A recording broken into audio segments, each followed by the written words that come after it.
Good evening, everybody. I'd like to call this meeting to order. Time is now 4:33. Roll call: Tina, Joanne, Here. Nicole, Here. Danielle, Here. Stephen. Here. Here. Please join us in saying the Pledge of Allegiance. The flag is behind everybody. I pledge allegiance to the flag of the United States of America and to the republic for which it stands, one nation, under God, indivisible, with liberty and justice for all. Number 4, approval of agenda. I'd like to make a motion to approve tonight's agenda, seeking a second. I will I have second. I have a question with Sure. with the agenda. So I don't know if this is the time for you to explain it or not. Yeah. You know, we came out of the last meeting where we had talked about going to a workshop as a board to discuss the district administrator search. I think that came from a couple of different people. Then we decided not to discuss that further as far as the date or getting together to do that, because we went into closed session with some other information that, you know, we ended up not necessarily discussing in closed session. There were some conversations, but I won't go into that any further because it was in closed session. So if you can just explain to me how we got from there to here. We were going to have a workshop for the board to get together and discuss the search and the direction we wanted to go and That's so not forth off- and so on. To my knowledge, that's not off the table, a workshop. Okay, but now today, we have a presentation from a search firm as with our next topic on the agenda here. And then later in the meeting, we have a discussion on employment agency search, a discussion. So is that the discussion that we had discussed some last week as far as, you know, we were going to have a workshop, but then it was put off. So is that the discussion we're gonna have, and we're gonna have it seems like some things are backwards here, and now we're gonna have a presentation before we even have a discussion from We're having our a company? presentation from Mike this early into the agenda because he needs to leave. Okay, so and the I- decision that we would, There's no decision made. It's literally just a but presentation the decision of that the- was made to include Mike for him to present to us was made by whom? So when we were together, We did do that. when we were together. When who was together? When we were last together in closed session, I volunteered because of my recruiting background to take the firms, which I'll do a recap at the discussion portion. But of all these search firms, I recommended to Tina, we select at least one to hear from today. So Okay. it was me. But we could interview others. It was, a lot of it was based on the calendared availability of the people who were on this firm, which we can go one at a time through that spreadsheet. And I couldn't we can't communicate to Later one in the- we can't communicate to one another outside of that meeting because of like open meetings law. So as the person who was compiling all the information, that was my recommendation. We at least hear from one person tonight. Okay, I appreciate that. It's just a it- presentation. There's no, we're not I get that. I get voting on that. any. Okay, no, I get that. I just, it feels like we're doing things Right. backwards, like a couple of people are making decisions for all of us. I've been out of the loop on all of this since the last meeting when I thought we were gonna get together for a workshop, but then, you know, you felt that we shouldn't have a workshop until I we don't had a recall conversation in that. closed session. And I think we decided not to have that conversation in I never closed said that session. I didn't like the workshop idea. I'm not sure where that's coming from, but we wanted neither to- here nor there. I never Okay. said the workshop was off the table. Okay. Okay, Okay, so that's fine. I mean, we move forward with the agenda as it is, I suppose, as long as Did you want to change the the entire agenda? board. I just want to make sure the entire board, I mean, it seems like, I don't I know, only- everybody else on the board. No, I only communicated with Tina to not violate any open meetings law. So I made Right. the spreadsheet. This was my recommendation. All 5 of us received the same spreadsheet on the same day. Okay. but that's read-only, so that we can't do any constructive I work. do appreciate it. Okay, well, I I'm do- just I do- telling you how this, I do I can, appreciate all the work I that can you've done. understand how, if, And I- okay, and I okay, In appreciate- the interest of, right. That we're, and I appreciate that Eating we're, up that we're his moving time. forward and trying to get things accomplished. But we I do just- wanna hear I with just Mike, feel from like, Mike as Ritchie. a board, we should get together and discuss these things. We before- did. That's what we're before gonna we do. just That's move- why we're doing move it right now. forward. yeah. As Well, us it seems a little four, backwards, but okay, let's go. Let's go. We did Understood. this in our last meeting. I gave a second. Do you want to ask for a motion? all in favor, say aye of the Aye. motion that is on the Aye. table. All right. Any nays? Motion carries 5-0. Please welcome Mike Ritchie from HYA to present his search firm.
a faster firm that will get back to you quicker than we do.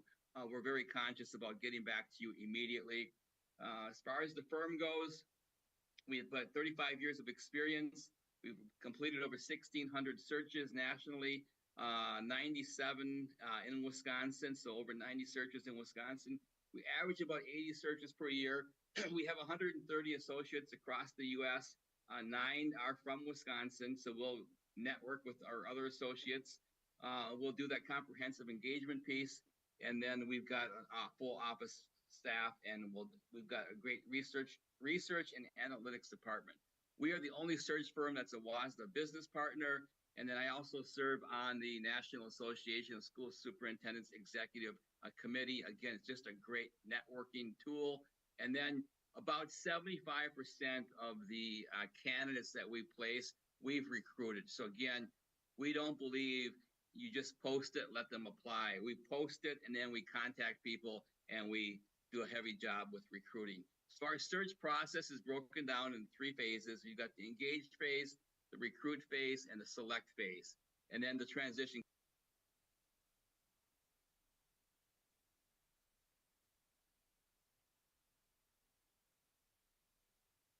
person will meet with the board. We'll walk you through the entire search process. We'll get all the dates in your calendar from start to finish, so you'll know from day one what that timeline will look like. This is your search, so we will tweak it. We will customize it to your district. Then we'll interview all the board members individually. We will interview other key stakeholders across your community. We'll come up with a list at that planning meeting. We'll conduct a number of focus groups across your district. We'll do community forums and a stakeholder survey. We take all that information, put it together in your Bristol Leadership Profile Report. We'll present that at a board meeting in open session.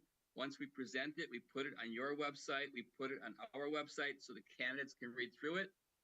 It's going to talk about the strengths of the district. It's going to talk about the challenges of the district, and then what characteristics you're looking for in that next superintendent. So it becomes a great roadmap or tool for the superintendent that you select. So this is a key component of our search. And this is one of the reasons why we've got a great track record. It's all about the best fit. And this report really helps us get to that place as what superintendent will be the best fit for your district. And so those focus groups, we'll do them face-to-face, we'll do them Zoom, we'll go to various locations across your district. We'll allow people to email us feedback as well. We'll do them morning, afternoon, evening, weekdays, weekends. We found, like, for example, a Sunday night, 7 o'clock works very well with the Zoom for parents and community. We get a pretty good draw with that, but we'll do a combination of face-to-face and in person. At the planning meeting, we'll talk about the groups that we're going to identify. Typical groups would be your booster club, PTOs, civic groups, business partners, administrators, certified staff, support staff, parents, and we do insist on students. So in your case, we'll use middle school students, so when we do like a K-8, what we'll do is we'll do the like 6th, 7th, and 8th grade, but then we'll even go to the school that you feed into and talk to students there as well, just to kind of get that perception of what those high school students are feeling as well once they leave the 8th grade. Also, we're going to reach a diverse group of students and parents across your community. So our recruit, then we go to the recruit phase. We're going to do a question. We're going to ask, is there anyone that you think we should go after, we should contact that might be a good fit? Our website, if you've not checked their website out, I would highly encourage you to go through our website. It's got a ton of information. We post all of our positions, all of our competitors' positions, just because it draws heavy traffic. Got a newsletter. It goes to about 25,000 people across the U.S. We'll design a marketing flyer for you as well. Any internal candidates we'll treat as the same. They'll go through the same process. We'll use our dashboard. We'll network with WASDA. We're going to be in Milwaukee next week at the state convention. We've got a booth. We're in booth 420. Scott and I will both be there. We do a lot of recruiting at that convention. And they apply through Frontline. So I can see of all the searches we're doing across the nation, I can see every applicant in Frontline for all the searches. So I can go into another search and look and see if there's anyone I should contact that might be a good fit for Bristol. Again, we go to the state national conferences. We'll be presenting, Scott and I will be presenting at the April WASDA conference about our engage phase and what that means to your community and your school district. We've got great advertising packages, and then we got strong partnerships.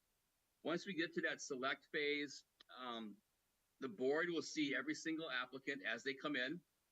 I'll talk about the board portal in a second. But we screen them, we vet them, we do a pre-screening interview with them. We spend about 45 minutes with them and really get to know them well. We'll do our reference checks, our Google searches. Then we'll provide the board with feedback. Then we go into that tier. We tier them in the 3 different tiers. So tier 1 is your strongest. And we're going to tell you that these tier 1 people would be a good fit in the district. Tier 2, they're going to be good, but not quite as good as tier 1. We found something in their background, or they had something go on in their previous district. And then tier 3 will tell you, don't touch anyone in tier 3.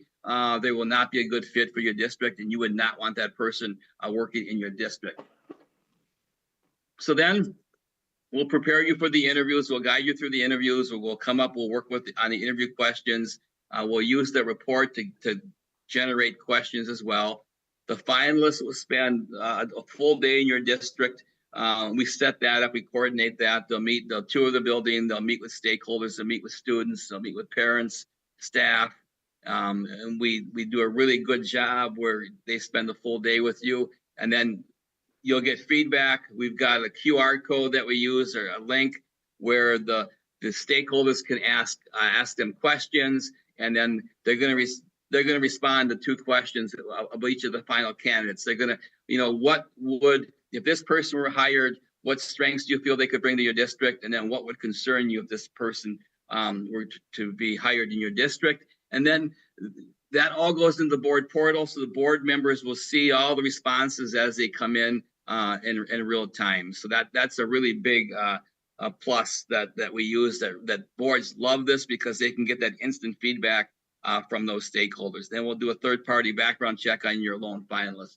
That board portal I was talking about, think about it as your own private website, password protected. We're not going to send you 1,000 emails. We're going to send you actually very, very few emails because of all the open records requests. So all of our information is going to go into the board portal. You have 6 tabs. You have the home tab, propose tab, engage tab, recruit, select, and transition. So everything about the search will be in the portal. You have 24/7 access to it. So as we put the information in there, I'm not going to read those to you. You can see what we put in there, but we put everything into the portal for you to have to read at your leisure. But when we get the applications through Frontline, that might be 35, 40 pages per applicant. We're going to take that, make it into one document. So one click on each candidate, you're going to have their full cover letter, bio, transcript, everything that they submit, you're going to have with one click in one continuous document. So it's very easy to be able to read through all the candidates as well. And you'll see our tier document in there, so you can focus on that tier 1, tier 2.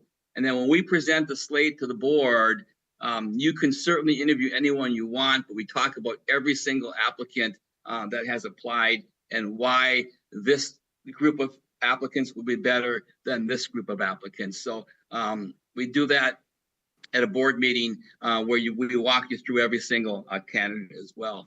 So this is what the portal looks like. This is the Cedar Grove page. We completed their search last year. It just gives you an idea of what this looks like. So it's very easy for you to navigate. You can see this up on top, you can see the menu, and then you can see the documents are placed in each of those tabs. So boards really like this because it's very organized. And again, you've got access 24/7. So if you're gone for the weekend, if you're in a hotel, if you're on vacation, and you want to read through an applicant as they come in, you'll have real-time access to that as well. This is the QR code I was talking about with the feedback form. So this happens to be a search that we're just finishing up. these names are public, so that we're not sharing anything that you shouldn't see. And in fact, if you go to their website, you'll see this. So this is what it looks like. So as these two candidates will spend that final day in the district, the stakeholders will scan the QR code or use that link, answer the questions, and that feedback goes into a spreadsheet into the portal, one spreadsheet per candidate, and then the board will get that feedback, and you'll be able to have a great discussion on what your stakeholders thought of the final candidates. Timeline, this is just a tentative timeline, and at the board planning meeting, what we will do is we will walk through this timeline. We'll change the dates from like late February to a specific date. It won't say the week of March 17th when we're done with that planning meeting. It will say March 9th. It'll be an actual date. So you'll have every single date of the search in your calendar from day one. So that's a tentative timeline. Again, the board will adjust as needed in that planning meeting. Just some testimonials. You can read through those. Other board members at the stat about what we do. And then again, if you're going to the convention next week in Milwaukee, Scott and I will both be in booth 420. We do a lot of recruiting. We talk to a lot of people on the floor in Milwaukee. And so that is my presentation, and I will open it up for questions. But before I do that, one thing I just want to point out, and then we'll take questions here. So when you look at, doing reference checks on the search firms, it's more important to do a reference check on the people who will be leading your search. So what you're going to want to do is you're going to want to talk to people where Scott and I actually did their searches, not just an HYA search where maybe two other associates did it, because they won't be in your district. Scott and I will be leading your search. So you're going to want to make sure that when you check references, make sure that the consultants that are in your district actually led those searches. So that is my presentation. So I am happy to answer any questions you might have at this point. If there are any questions at this point. I have a couple. Mike, it's Danielle. I have a couple questions for you. So Sure. just to make sure I'm tracking along, you engage stakeholders both at the recruiting portion, but then also you have a method for engaging stakeholders when it comes to the interview process towards the end. Am I tracking with that? Is that right? You are correct. Yes. So the big at the beginning, that engage phase, we do all those focus groups, a survey. They can email us. We put together a very thorough, robust report for your district, and then the second piece of that is when you get down to your finalists. They have that day in the district.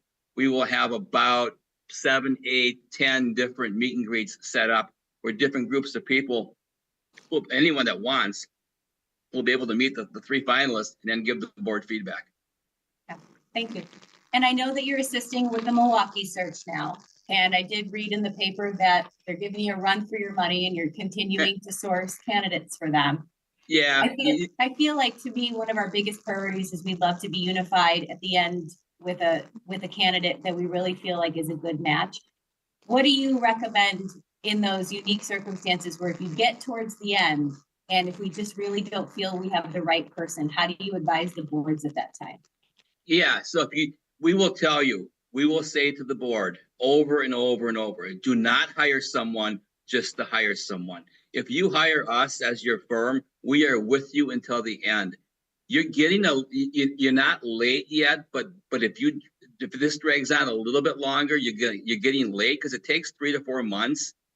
And so we are with you until you find someone. So if you don't like the slate, or actually, let's say you do the slate, you interview 6 people, you have 3 finalists. At the end of the day, you don't like any of those 3 finalists, or maybe your top 2 people, but the finalists, they took a different job because they were finalists somewhere else. That does happen.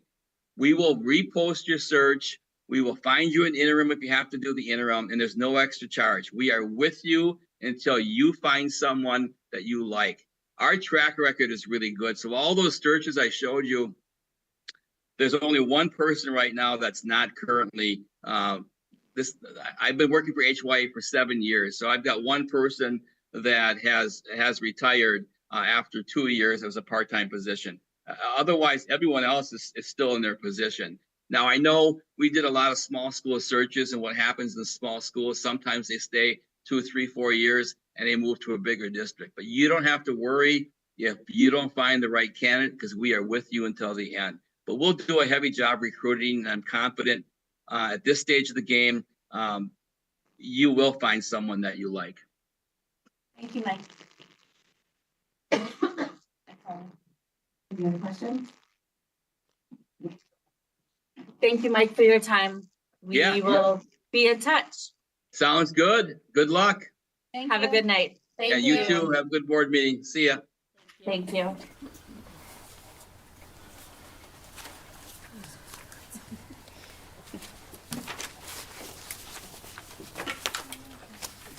All right, moving on to number 6A, minutes for the December regular school board meeting. Can I get a motion to approve those minutes as presented? I'll in your make a packet? motion to approve the minutes from December 18th as presented. Okay. I'll second it. All in favor, say aye. Aye. Aye. Any nays? Motion carries 5-0. Moving on to 6B, treasurer's reports. With this, I would ask, again, we're in transition, and so we have, right now, we have Kathleen, who is with us, who is filling in. She is contracted for 3 days through CISA 5. We also have Derek, her supervisor from CISA 5, who oversees part of this operations that's larger. There's other people involved and stuff like this. And so right now, we're bringing Kathleen up to speed, meaning she's bringing herself up to speed. And so she's prepared these reports and is here to ask questions that you might have regarding that. So I'm going to, Kathleen, I'm not sure if you have anything to highlight, but essentially, she has, on last Thursday, I think, was down, okay, you need these reports for the board. And within an hour or two, with the help of Tony, we put them together. Okay, meaning that she knew how to do them, she just had to gain the right access. But again, she's not been here, she doesn't have the history and stuff like this. And so I share that. So the reports are there. If you have questions, it's more that we will follow up with them. But I wanted you to understand who we have doing what now. And again, we'll have a little bit more of a report later on. But at this point in time, we have submitted the reports as we have in the past. I can't say that Kathleen has the history to be able to just pull out things and stuff like this. But she most definitely, if you had questions on any of this, would follow up and would get back with you with the information. Okay. And she's very thorough. Nice to meet you, and I don't have any questions on B and C. It looked good. So thank you. So can I get a motion to approve the treasurer's report? Now I'll make a motion to approve the treasurer's report. Taking a second. I'll second. All in favor, say aye. Aye. Aye. Aye.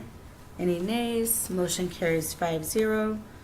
Moving to 6C, accounts payable bills, which you've all received that in the BOE folder. Can I get a motion to approve those reports?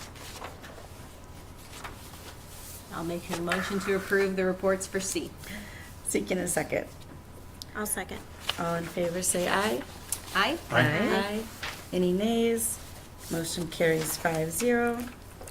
Moving on to 6D, personnel hires, resignation, and leaves. On the personnel, you have a summary in terms of our activity, reporting out that which is new, a resignation, and an appointment, which is really a movement from one position to another in terms of special education aide to a substitute special aid person.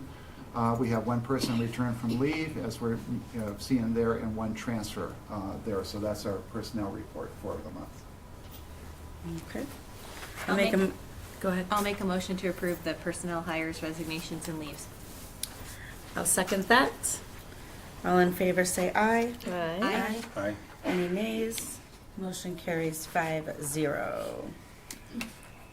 For moving on to Jim, District Administrator. Yeah, District report. Administrator report, let me just phrase that this transition has been pretty challenging in this, particularly this last month. But what my intent here is to provide you an overall update of things, not only weekly as you would like me to do, but monthly kind of a summary, and I would probably have that in writing here and just highlight some things of that.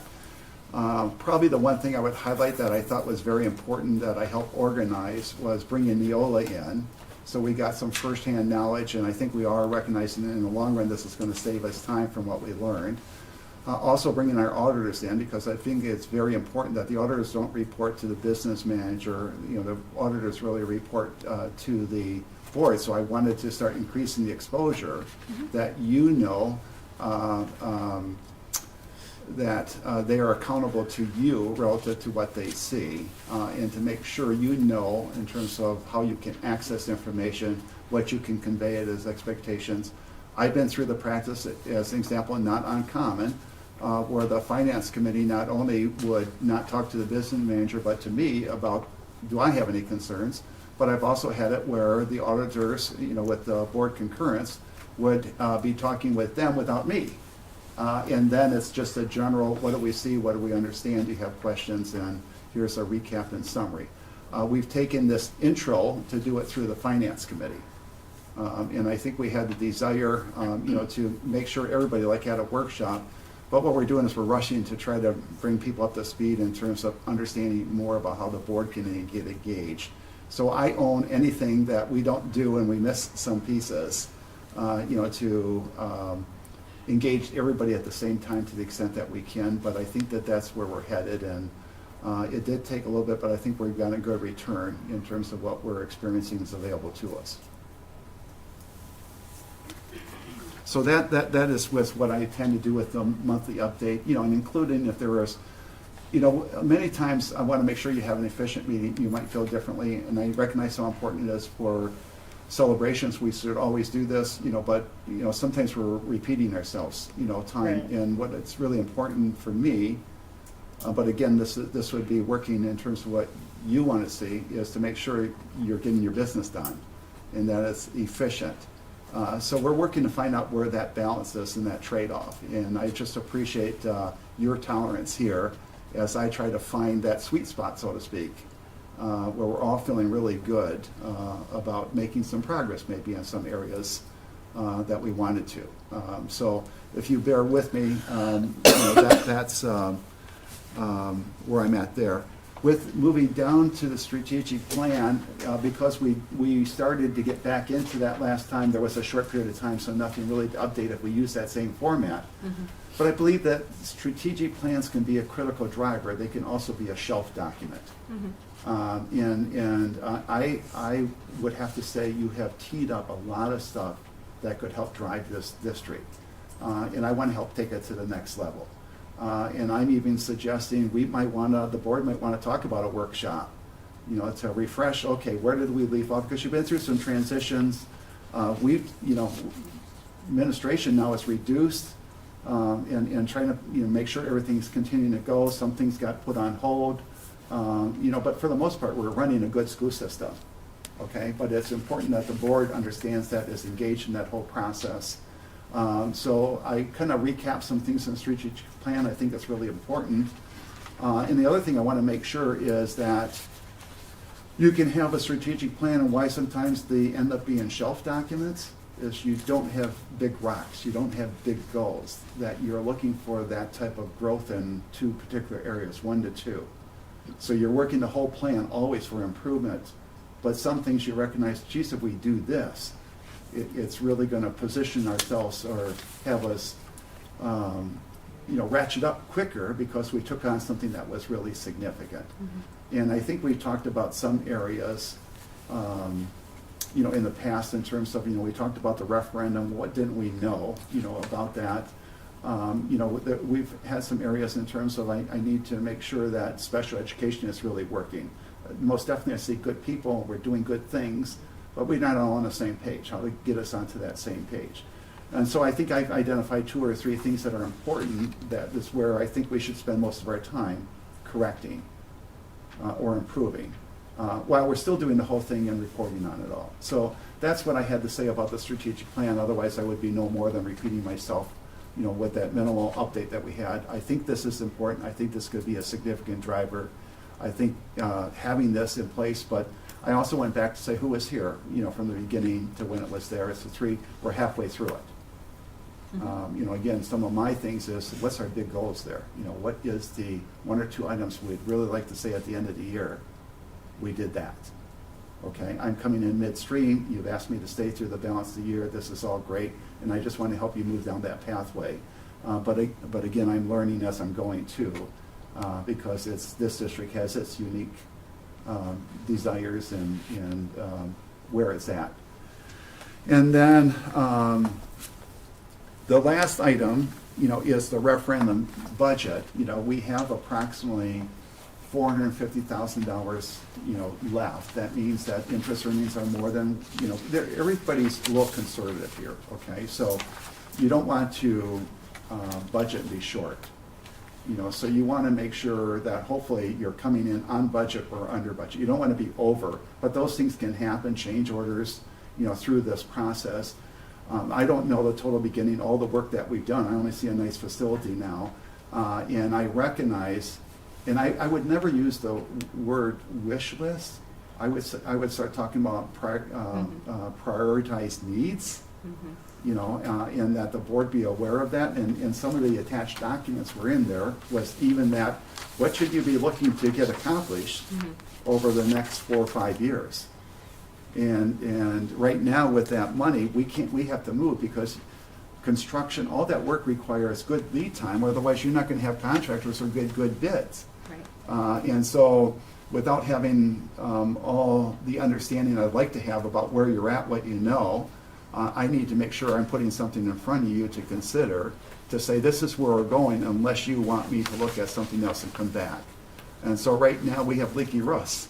We have a great new school, but the roof's leaking everywhere. So again, I don't know how to put that in context about, Yeah. because often when you're going for referendum, you're saying, well, how much, might the community, you don't want to overdo something and say, we should have known they were going to vote that down, okay? So we know of work that needs to be done. And right now it was obvious to me, some of the items that we're identifying here, the roofs in particular, but there's some other things that are high appearance type things that knock it out because they'll make your whole district look better. So that's where I'm heading, to proceed and then to bid accordingly. Even though we've received bids, there's a final bid award, and based on what our policy is, we come back. But my intention is to work to get us teed up to do roof work this summer, primarily. So in your document, you prioritized, you and Lou worked together on this. Lou and first. Tom. Tom is very So- familiar too because he already vested. Yeah. First of all, he's been here through this. Then he was in that interim role. So it wasn't much for us to come up to Right. speed with in an agreement. Yeah. And then let me identify something else. Yeah. Sometimes how to bid it out and to work with people and to do that without having somebody else doing it for you. Nexus has done a lot for us. We think we're at the handoff stage, where what happens then is we are incurring their cost to oversee the work that we believe we can handle. And so that's the other thing that I'm suggesting that we're transitioning off now with some of these other. So the 3 priority needs are the roof, the gym floor, and the gym stage partition. And are you suggesting that you want to proceed with getting competitive bids for all 3, and then you'll touch base with us next month for final? I want to proceed with this. Okay. If it Yeah. requires your approval, I will come back Yeah. for your approval. I mean, Nexus got bids, then we just went out and got some bids. I have to verify that I'm in compliance with your policy. Yeah. And so right now I'd like to start as soon as possible so that we have the lead time necessary to get that work done in the summer. Yep. Okay, so again, I'm without knowing how matched this is with policy, where it's at with totally understanding Nexus bid, because for them to get estimates, they do that. It might not be the complete bid, but again, I have to make sure that we're following policy and what you've required of us. But that's why I'm sharing, and very well might be looped in, okay, we're ready and we're coming back with bids. you know, now in terms of why we want to offer it to this roofing company. Yep. Okay, So- so I still have to make sure that I'm not missing something here to get that moving. Yeah, I mean, this looks very good. I don't think you actually need board approval. Well, see, for that's this. why I'm saying I don't know everything, you don't know what you don't know You're sometimes just, when you're you're just coming in. touching base. I think all Yeah. three of those priorities look great. It sounds Yeah. like the three And of I, you put your I noggins sense that together. there would be support, you know, Yes. but I again, if appreciate I need approval, you know, because the board says from policy, then I would do that, and if I felt like I had to have a special meeting, I would work to call a special meeting, if it wouldn't fit the time frame to put something at risk. I mean, that's the way I would proceed.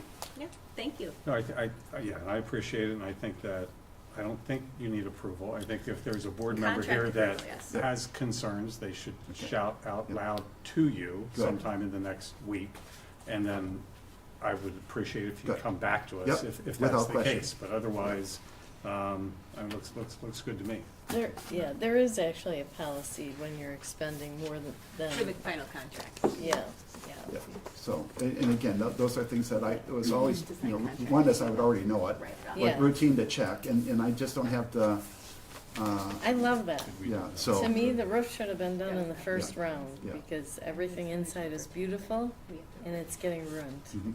and that's Yeah. silly. And I would say just in closure here too, So I don't think- you know, nothing's a perfect marriage here, okay? Right. You know, sometimes when you're working with somebody like Nexus, we have some issues that are still unresolved. It doesn't hurt. And we're, you know, as an example, we have an order that's popped up in the nurse's office and sometimes and it's coming and going. And we haven't been able to put our finger on in terms of how did this happen where we didn't have it before? But we have to An work to odor? resolve it. Yes. Oh. You know, and so it's, you know, almost, I'm not sure, I'll use sewer for lack of a better term, you know, and they've Isn't that done some. roundabout when the sewer backed up this past summer, where it was?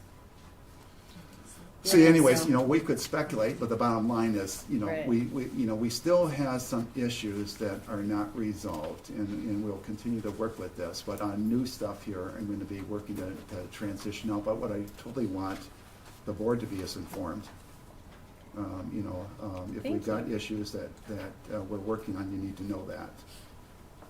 Yeah, so it sounds like we're not all on the same page as to whether or not you need approval. I mean, is it gonna slow you down if you have to wait a month for approval from the board, or? This is something referendum that- money. I don't believe that, Well, that's what I approval. thought. Yeah, I think That's we're what I wondering, thought. is this under the referendum Yes, umbrella? yes. So then you would not per policy have Yeah. us to execute. Right. I don't think I need it, and that's why you know, but I wanna tell you, I don't know what I don't know here, if there's something there that I'm gonna check before, you know, to make sure that we got everybody on the same page. Right. And I could have put potential action on here, which I didn't, because if you're gonna act on something, you should always have that, so the public knows you're acting on something. Sure. And I probably could have taken another safety, you know, check, you know, for listening to Steve, if we wanted to say, you have our approval, in case you need it. You know. but if I- you find that we need it, then we would call a special Yeah, meeting and go yeah, from there. if the next if meeting needed. would accommodate, Yeah. okay? Thank you. Sounds good. Thank you. Thank you. All right, going down to, that takes care of all of 7, correct? Yep. Going down to number 8, public comments.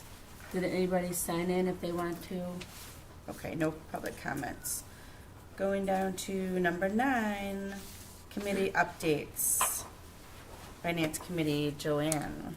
We had a really, really informative meeting with Lucida, the audit company, and Kathleen and Derek from CISA 5. And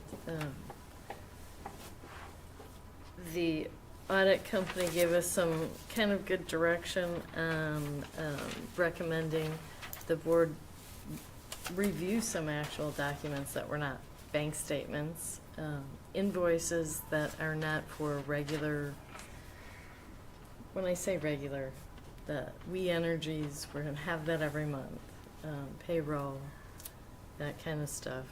When there are things ordered, all of those should be approved. Somebody needs to look at those before they get paid. And they actually gave us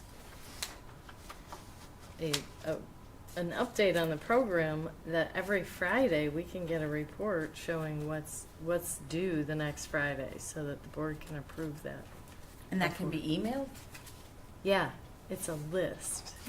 So you look at the list, similar to what we're looking at, and when you see something that flags your interest, $1 million went to A P candy card. canes or a P card, then, you know, that draws more attention. You want to see the actual invoice.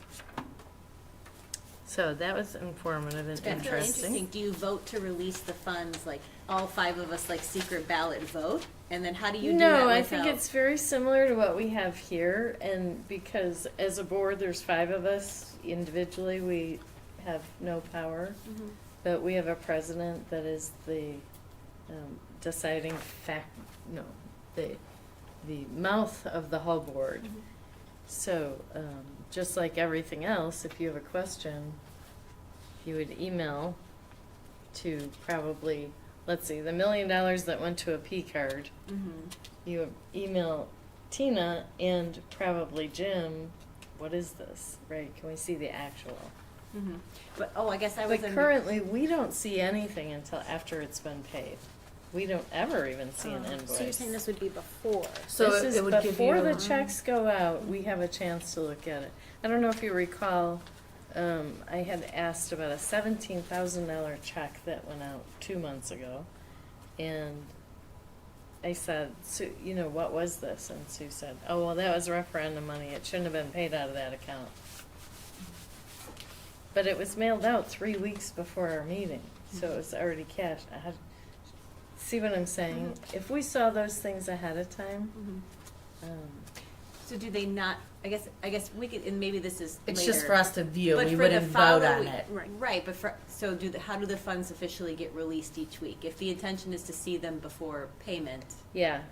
and we can Yeah. get more clarity from the systems capabilities, but that's Yeah. what And Yeah. I think we had talked about, it doesn't have, unless we want it to be, it doesn't have to be the entire board looking at it, just like I know that Tina was, you know, going out of her way to Come in. to yeah. do a favor for the board, and she'd go in every single Friday and look at the invoices before they were signed off on. So it could just be one person designated Right. to look at Or we this. rotate. That was very Correct. helpful to do. Correct. Actually Yeah. look at the invoice to be like, oh, that's where that invoice, instead of just seeing the name, sometimes the names are condensed Right. or You could also abbreviated. rotate by quarter, so it's not like everyone's responsibility forever. Right. So, you know what I mean? Yeah, that's For interesting. sure. Yeah. Thank you.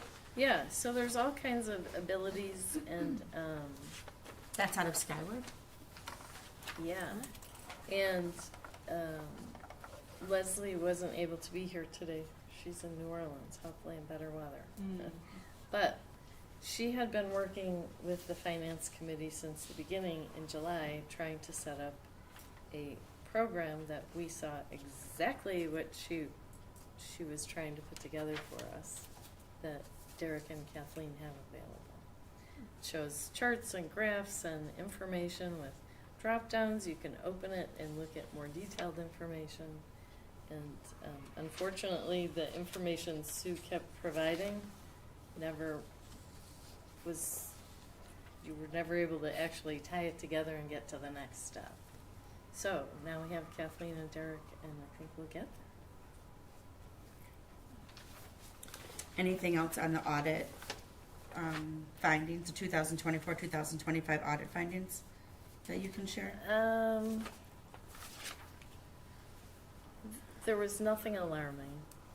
There was a recommendation, though, that somebody actually look at bank statements, balances for investment accounts, the actual documents, not just a report. Somebody who's somebody, like Somebody on our board. a board member. Yeah. And I mean, I would volunteer to do it. I'm just sharing. On the finance committee, did But you they guys ever recommend- see those bank statements? Never. No, so I thought that was a very good recommendation. And it's not For even. somebody to take a look. Yeah. Could checking those statements be a function of the finance committee, and it's something that you guys do as a group? It could be, or a board member. I mean, we can certainly sort through However, that. yeah. These were the recommendations Yeah. from our meeting today. Okay. that, you should trust who you're working with, but verify the information, because as we know, the $1 million didn't really go to a P card, but the report said it did, so hopefully then So- if there are errors, we can catch them. Yeah, I mean, I again, and Jim, I know why, you know, we went the direction we went. I wish it would have been a workshop that the entire board could have been at and gotten this information, because if I can just add, yeah, I mean, Sure. she passed along a lot of good recommendations and concerns about cyber fraud, about inventory controls that we don't necessarily have at the school right now, that we need some policies from that standpoint. You know, at the same time, yeah, we didn't have any material deficiencies.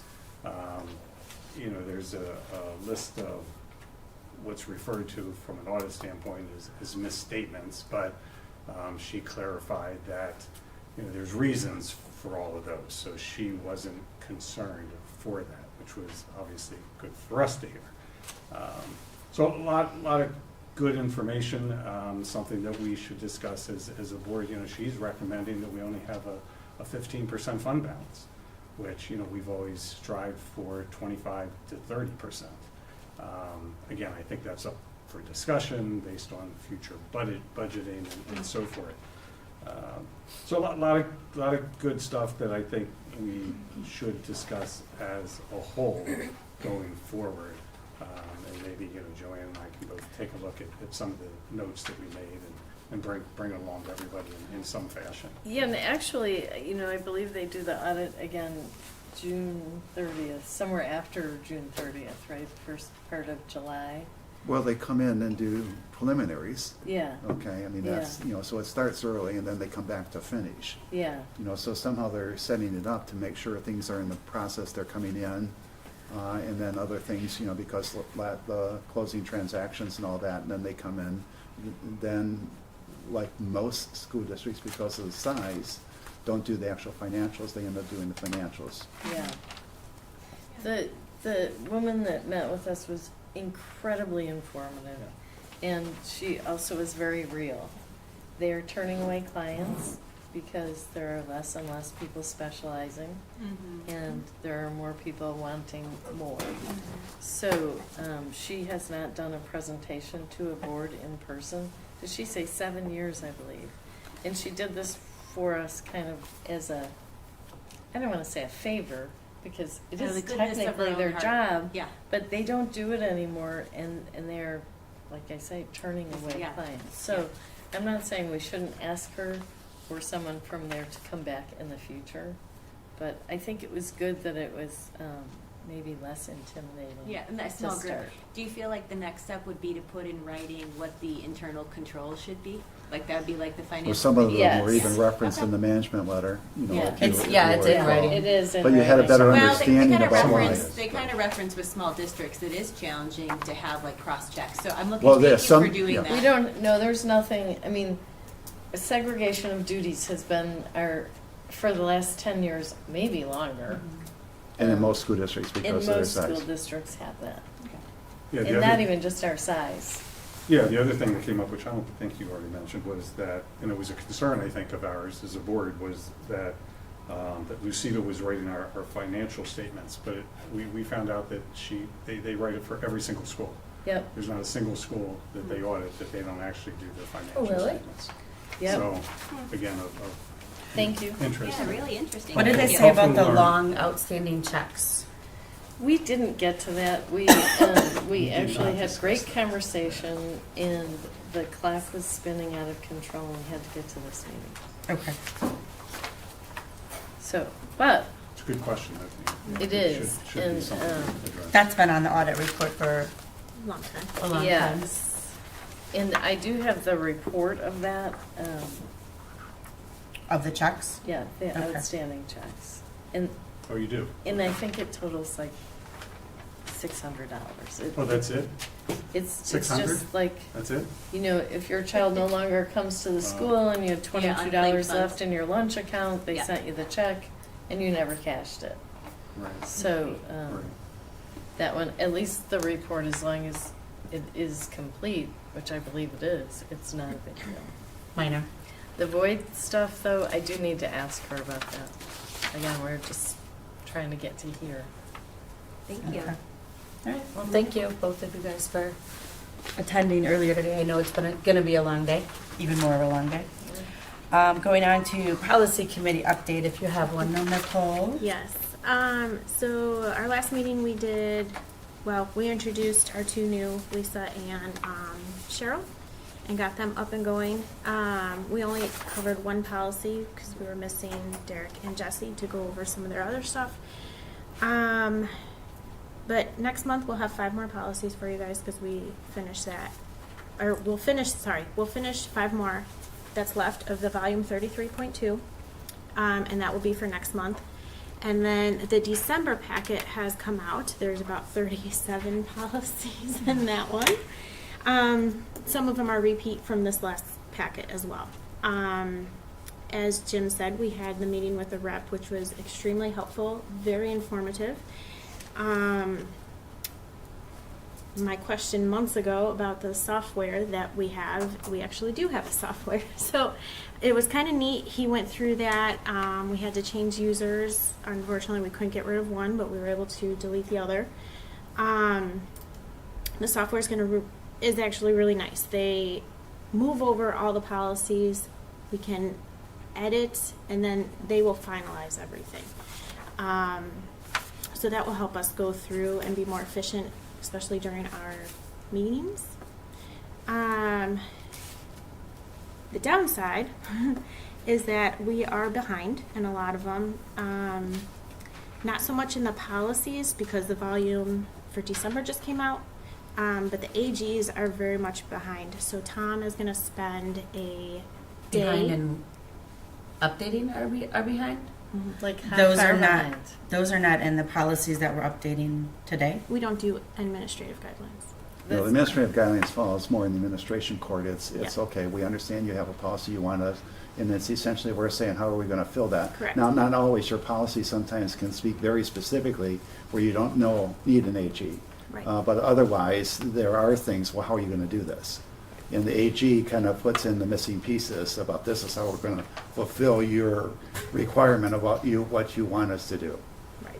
And they should correlate, I'm sorry. Yes, How- they'll how far correlate. behind are they? There are 4 packets. I don't know how many are in each packet. I could imagine there's probably 10 to 15. Are those every 6 months too? Those We're 2 years behind. probably. So Tom is going to spend, when school is out of session, a solid 4 hours, give or take, with him to update all those, and Jim, if he's here, or our next DA. So we will have that extra charge, unfortunately, of cost at that point, but we have to get up to date. So that's not a board, like, it's in our contract already to do that type of stuff, so it's not a board approval. Do they charge us when they send a packet or when No. we respond? Oh, okay. When we sit with him, or he's got it. Got it. There is certain allocated time, but Yeah. anything over that. When you But go quite over. often, if you hit an efficiency rate, most of those things are gonna be under your existing contract. Sometimes you might go over, it depends on. Right. They do also specials during the year. Title IX is an example of how that blew up, Yeah. and then, so they were, analyzing and putting that information in. They also explain about in terms of how they, not only do they have their own auditors, they coordinate with our auditors, attorneys, in terms of looking. So for example, Lewis, the one we use, that's one of their go-tos to make sure that they're on the same page. Yep. So it was informative, It was very in terms of also knowing in terms of how they get to where they're at, Right, coming with us, and that they also have Wisconsin eyes on this. right. So we also get special releases, which we should be getting another one at the end of February, which, Carrie, it comes to your question about Act 10. So it's going to be a special release at the end of February involving policies with Act 10. So that will be contacting you to help out with that. That was the advancement. Yes. Otherwise, I think that's about it. Oh, no, the rep will be with us at our next policy meeting for the 1 hour only. Is that scheduled? It is scheduled. It's February 5th at 3. And this is again where we thought we were streamlined, we got some stuff built in the contract, rather than having a lot of handoffs. Yes. Let's So leverage he's gonna that to help move the whole team through it. Yeah, he's gonna sit with Tom while we work through our policies and show him how to edit and Oh, good. like just kind of help answer some questions on how we're doing things and probably tips or whatnot. What day did you say, February? Fifth. And while the policy committee will work on it, I think we should just notify for quorum in case any of the three of you want to observe the meeting. Yeah. Yeah. Yes. Good idea. That's all I got. Wonderful, thank you. 10A, academic and career planning and future readiness or readiness plan. Readiness. Readiness So plan. this is Yeah, something, we had it. this is an update that's required annually, and so we're updating you on this, probably similar to last year. I didn't have time to figure out, how to get this up on the, but I thought it was self-explanatory, it was informative to me. And it was really interesting because we're taking planning for your career in terms of how do you help decide what you want to do. Yeah. And you typically think this at secondary in terms of, primary and high school. But we're taking this already down to the kindergarten level where you start, when you start seeing a child's interest, how can you build on that? How do you increase the exposure so that all of a sudden you have more opportunities to be learning as you're going, so you're in a more ready state. And so there's been a lot of updates here, and we're also moving it down, and that's reflected in these slides. We could go back through it. And at the end of the slides, the last ones, they're showing you in terms of the data, that they're submitting. And the name of the software, Zello? Zello. Yeah. Zello is the software that really kind of takes this, matches things. It's almost a little bit, you get this artificial intelligence, into this, where it can start saying, based on what you're saying, based on what we know about the field, these are good matches. And you could see how that evolves with your exposure to information along the years, so that you get to high school, all of a sudden it isn't, or you get to college, somehow you're making more informed choices, based on your interests. I mean, nothing's ever perfect. So I found this myself very beneficial, and we could walk through every slide that shows you how many people we've had. It talks about the parent connection, where we're trying to get all stakeholders, meaning not just kids, but the parents having an understanding. So we're building that kind of a team. And I think we made some really good progress, but I was blown away about what you could even do at the kindergarten. Our counselors, I'd like to see their responses. our counselors, it's interesting looking at some of the things that are surfacing. You can imagine how that evolves, okay? When did I wanted to be a superintendent? I never wanted to. All of a sudden I felt myself doing it. I might have taken a different, but it's amazing how sometimes things happen. But I was pretty impressed with this in terms of the work that we've done and what the counselors do to connect with teachers, to start introducing this, so that you don't make an overload. So you're always looking for a collaborative type of, but I thought this was, really well done. And again, you're probably already familiar with it from what you've seen in prior years. But this is kind of an update, that we're doing in terms of continuing to increase our exposure, continue to have more kids involved in it. And that essentially, I think, is what the update is. Awesome. Yeah, it's appreciated, I love this stuff. Parent engagement. Right now, do we have parent engagement in some fashion with this, except for the students going home and talking to their own parents? And I guess in what regard, like What- communication it about states it? Or, updated ACP and parent engagement web page list and Right. on the slide here. I think that's definitely a place that we can continue to Right. grow. We are, some of the places that we have some of the parent engagement beyond just like students talking at home would be getting family members or kind of like, not like a career day, but some of our family members are coming in and speaking in the classes and Right. kind of sharing about their careers and things like that. But as far as like an outward communication, that's definitely something that we've been looking at. And other things, just what we all know, and STEAM. That STEAM came Day. about. That was one opportunity about what we did to organize something to introduce. And we recognize we had a lot of support of that where that was launched internally. And then my understanding again, you know, I think the PTO recognized how they could assist. You know, and so I think that's an example about how you can do it, but also just providing access. More and more people are able to get and find out some things more quickly than they did in the past. And yet sometimes there could be an overload. There's so much to do and to sort through. It can be challenged. So always I think that personal connection helps. And like Carrie said, you can, it's like communications. You can never perfect that. You're always working to find that sweet spot that you've connected with the individual based on what they need to get connected. Sure.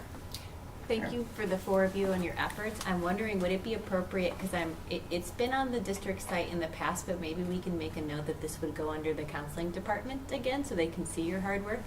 And then STEAM Night, it's a school event, but perhaps in the gym where the career portion will be, maybe Ms. Thorson would have something about this, so that parents would kind of be more familiar with it, and that could be something that could be worked out.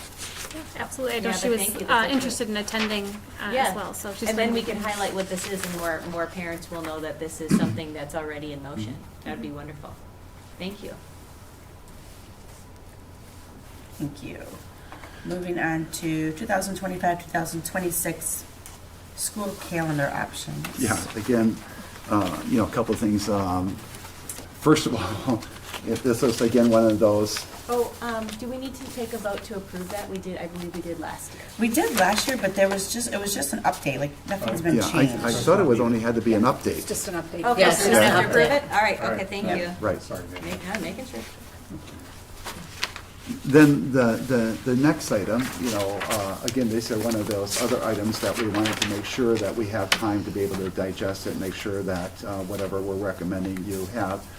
And so we had questions on the calendar at the last meeting, and Carrie did a wonderful job in following up and produced a lot of options there. And then we've had a discussion and recognized that the best option in our view was option B, meaning not before but after. But that was after getting some feedback, okay? And that feedback was the teachers, for the most part, would prefer to keep it within those parameters that we have typically had.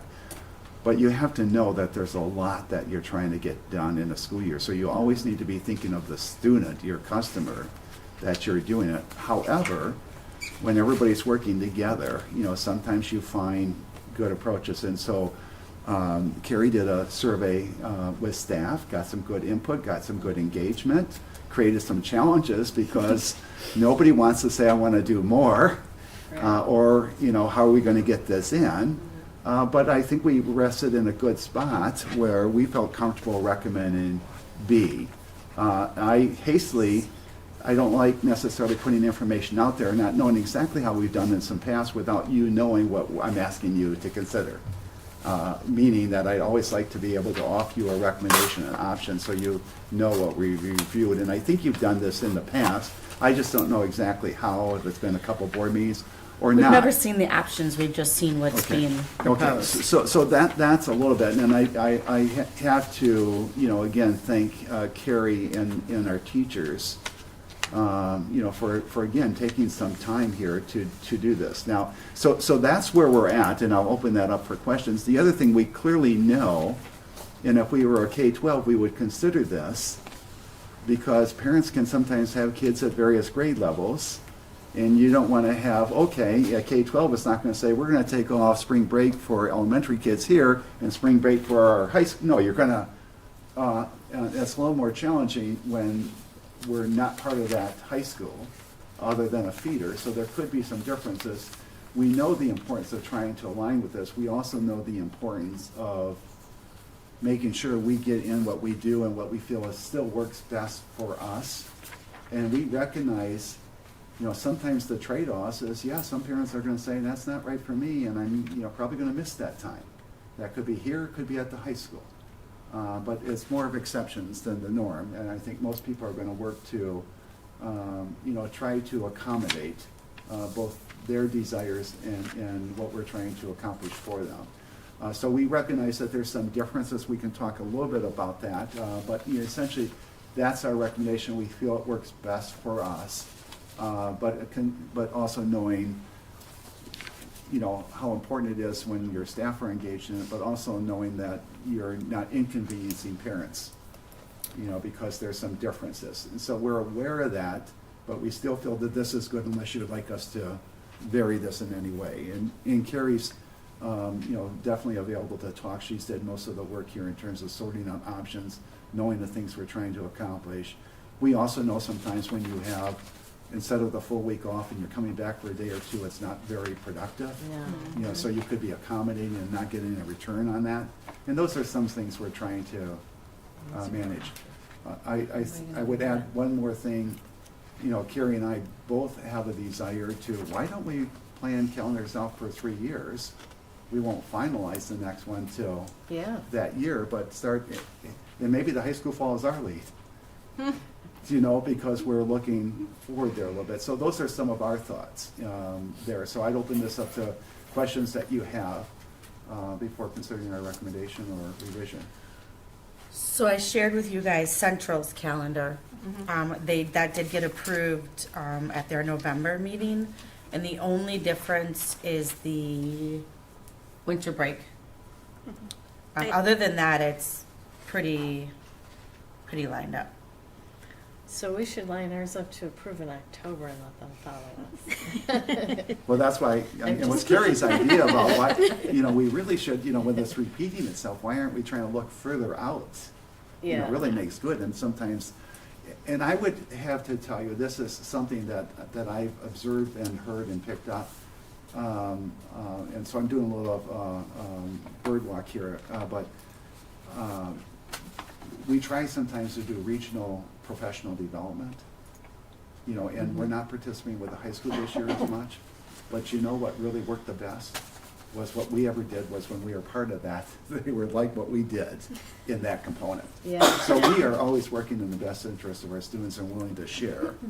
So I say that because I want to acknowledge when we are knocking it out of the park, so to Yeah. speak, regarding where we're at. Well, I love that the teachers got to put input in because they know things that we don't. And yeah, it's important. I like that. Thank you.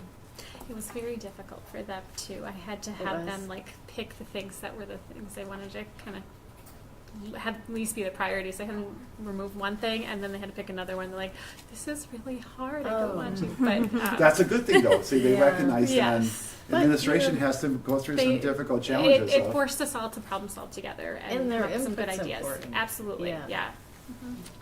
So, All Do you right, guys have any So we're at questions? the day after Labor Day start with option B. September 2nd. Starting school at 7:30 instead of 7:35. Yes. So my we only actually have question, a shorter day compared to And I some know- of the other schools. yeah, so I know it's only 5 minutes. No busing concerns there? No, Okay. we confirmed with Dousman that that's okay. We're a tier one Perfect. school, so we can start as early as we'd like, nice. Perfect, thank according you. to Dousman. Otherwise, yeah, thanks for Not your sure the work on bus this. drivers would like it, but Yeah. I was curious, was it talked about at all for the winter break to start later like they do?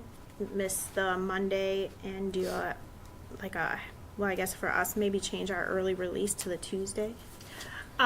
We did have that as one of the options of, the things that they would want to kind of take off the table as an option, and nobody picked, there was have 2 full weeks at Christmas break. Nobody picked that they didn't want 2 full weeks at Christmas break. Everybody wanted it.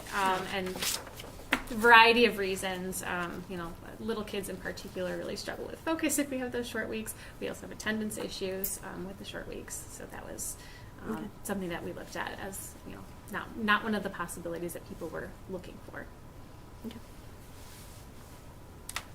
Do we Any have other to approve that? questions? Okay. Then I will make a motion to approve option B for the 2025-2026 school calendar. I will second. All in favor, say aye. Aye. Aye. Aye. Any nays? Motion carries 5-0. Moving on to 10C, this would be the second reading of the Neola policies. There's 9 policies on the agenda that the policy committee was very hard at work on. Thank you for giving us a summary of what would be changing. It's not nothing major. It's just a few keywords. Yeah. Does anyone have any questions on those changes from the policy committee? Nope. I do not. So the only point that I want to make on the vending machines, 8540, it says adoption of this update is strongly recommended to be in compliance with current auditor expectations. I don't believe the changes that were made tie back to the audit recommendations. I don't believe, I unless just copied what they wrote on their, what Neola wrote. yep, We don't have vending machines available to we don't. students, so it really wouldn't apply to us. And we do actually, though, at some point, need to add a policy for vending machines and how Sure. procedures in the Procedure school are wise? handled.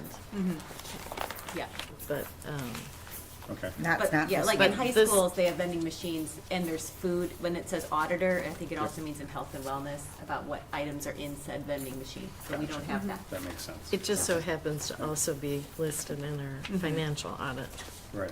but for Okay. different reasons. Thank you for the clarification. All right, I will make a motion to approve the changes to the 9 policies on the agenda. I will second. All in favor of those changes being adopted, say aye. Aye. Aye. Any nays? Motion carries 5-0. Thank you for your guys' hard work on that. 10D, open enrollment seats for 25-26 school year. So routinely, we've come back, to the board to approve how many seats we can pull up. So you have detail behind there, and this is another. I couldn't piece that open that link. you couldn't open. We don't have that. We don't have any. Is it in the board, because I looked in the folder. I thought it was just me. I don't think we attached any information. Oh, we They were didn't? not Okay, in- so there was this not is in all, About Oh. that today. Well, I have the chart from last year handy. Do you have paper copies for everybody? we've got, Jim has paper copies as Oh. to what we approved last year, Mhm. how many seats are, Jim will explain. Okay. yeah, so essentially, we've identified that we typically, with the exception of fourth grade, we have 4 sections, okay, with the number of students that we assign to that. Does everybody have a? Yep. Yeah. Okay. We're good. So then we are looking, okay, what's our current enrollment? Okay, and Jean does a lot of legwork on this. And then what we're looking at is wanting to, knowing that we could bring in other students, that can add to our revenues and increase our class size and really help us out. At the same time, what we don't want to do is ever lock ourselves out of new students that might come in. And things can become challenging here because we also are aware that there is a new development going on. And we have even word that it could be completed at the start of next school year. I haven't familiarized myself yet with all that can happen. So if there are changes like that, might want you to think, okay, you might have resident students, where you don't want to get too tight on that. So what we have here is based on our assessment, and similar to what we've done with prior years. We have our recommendation in terms of what we're asking you to approve, for what we could accept. And then, as it comes down to, we have somebody that's inquiring, we see we have an open seat, and then we make the decision. And we could approve it, but they may not still follow up and enroll. Right. So we've experienced some of that sometimes, so it's a multi-step process. But the bottom line is, we have to identify how many seats, we're opening up. So you're not asking us to change the maximum class size? No. We're keeping No, it the we're same as keeping- last year? Yes. So, All that stays the same based on where, there's only one thing else that I want you to think about, okay? And that's more in special education. But, first on the general ed, this is what we're looking at relative to how many total we already have, how many open seats that will be to hit those 4 sections, having some cushion room. This is what we think is a reasonable approval limit for coming in. So last year, we had a potential open enrollment students, I have in the minutes from last year, 107, which was the same class sizes, which we're on the same page with. But now you're potentially saying that you'd like to only have potential open enrollment for 42? Am I maybe I'm not following the chart? Yes, no, you are. So what, if we're maintaining the same class size, max, why would that change more than 50%? From We had a high number of open enrollments last year, so when that increases, it fills up the spaces, like the class. for the following year? Yes. Yes. Okay. But would they still be considered, because I know later down, there's this it's not a guarantee that you'd be re-enrolled. So if that's the case, wouldn't that number still be higher than 42? Maybe I'm just not. First of all, we have to keep our class size, well, you can vote, but what we want to do is keep our class sizes the same as what we did Yeah. last year. Right. Sure. As to the numbers, as to the 104 or whatever from 7th grade to 4K. So that's the first thing that we have to do to vote on. And then for your open enrollees, I might have solved my own confusing question. I'm having to take into consideration the column on the left for the current student count. correct. Right. Which right. would then impact, so Correct. you're saying because of last year's open enrollment number, Right. where we had 107 eligible seats, if we kept all said students, we would only have 42 available seats. Correct. 42 additional, Thank so you. it's the Because of additional. outgoing class, et cetera. Correct. All right, Because thank it you would for be bearing outgoing. with me. All right, And thank we you. had more sheets to the packet, Okay. with this culminating one that we just passed out, similar to what you've had in the Mm-hmm. past. We had some things with the link eats, and stuff like this, and again, I own that, in terms of making sure you get the information you need ahead of time. But just a clarification, I think I understand this, but, for instance, 8th grade, we're looking at potentially 104 students for next year already, and our max is 104. But if a family moves into Bristol and they're Bristol kids, that could end up at 107, 108. And we'll have to figure out how to Yeah. serve them. Right, got it. So, do we, when we accept an open enrollment child, let's say 2nd grade, do we legally have to keep them through 8th grade? Or We is that essentially by do, that has policy? been our practice, to. Oh, is it by policy or practice? I'm asking just As because, per law, Okay. DPI law. got So it. once you've accepted, Okay. now you own them, so to Okay. speak. They okay? still reapply though. No. Oh, they don't have to reapply? No, Okay. they're now. If they they're part of our leave, insti- if they they would They leave and then come back, then they would be Right. Correct. Okay. And there are other things, that I've been in districts, that would consider behavior issues, in terms of, where they're almost school shopping now because they're not, things are happening. Right now, I've not picked up anything that we aren't managing effectively, and this helps us maintain those 4 sections, which is really valuable. The other thing that we had was are not, we're proposing 0 seats for special education. But one of the things that we had is if a family comes in, that we're accepting, with a general ed, but then all of a sudden there's a sibling or whatever that, and we've been open to consider that. Now, there's risk associated with that, and so Taya is suggesting 0. And there's some reasons for that, because, that could be a significant cost. I would have to say that Tom has also been able to pick up some information from some people where they actually benefit because it brings in more general than the special education mix. You've got a family of 4.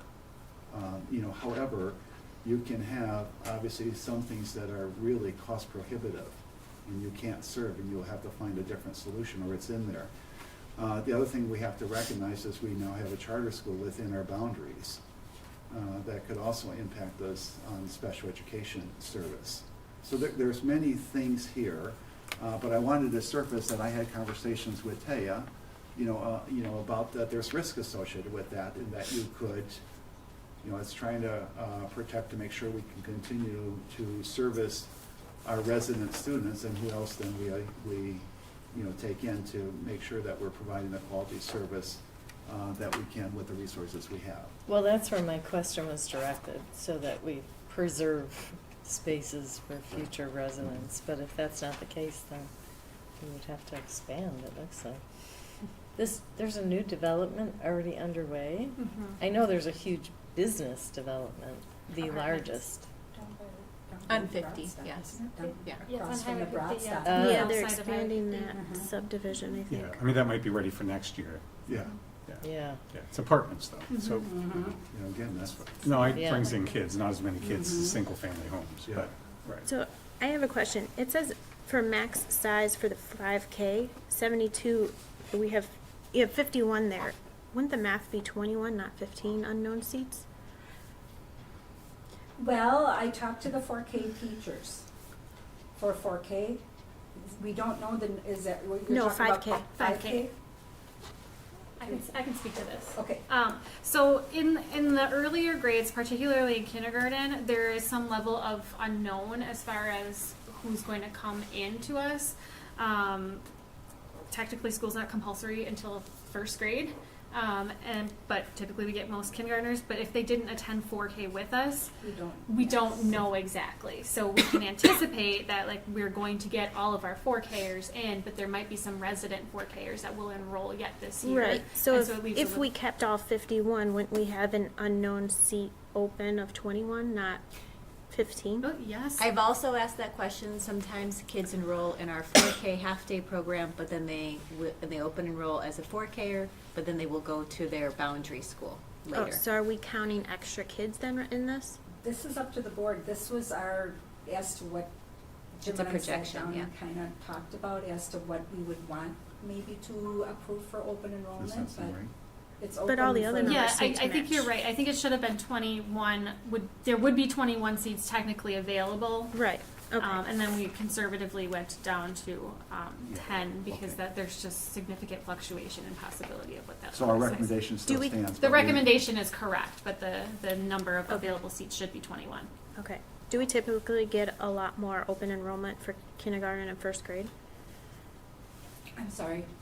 Do we typically get more enrollment for kindergarten and first Oh, grade? gosh, yes, yes. Yeah, and I The lower think, grades, and this most is an definitely. interesting one, because you think of the significance of a feeder program, you have somebody in and they like that. What I've learned that we are realizing is that most parents seem to like not full day, but half day. For the 4K, And, yes. and we make more money at that too. And that's something that more parents desire. So logic, you would think maybe you want to get as many as you can because they would stay. And what we found is, what they like is not the full day for thinking about, well, take care of my child all day and help them learn at the same time.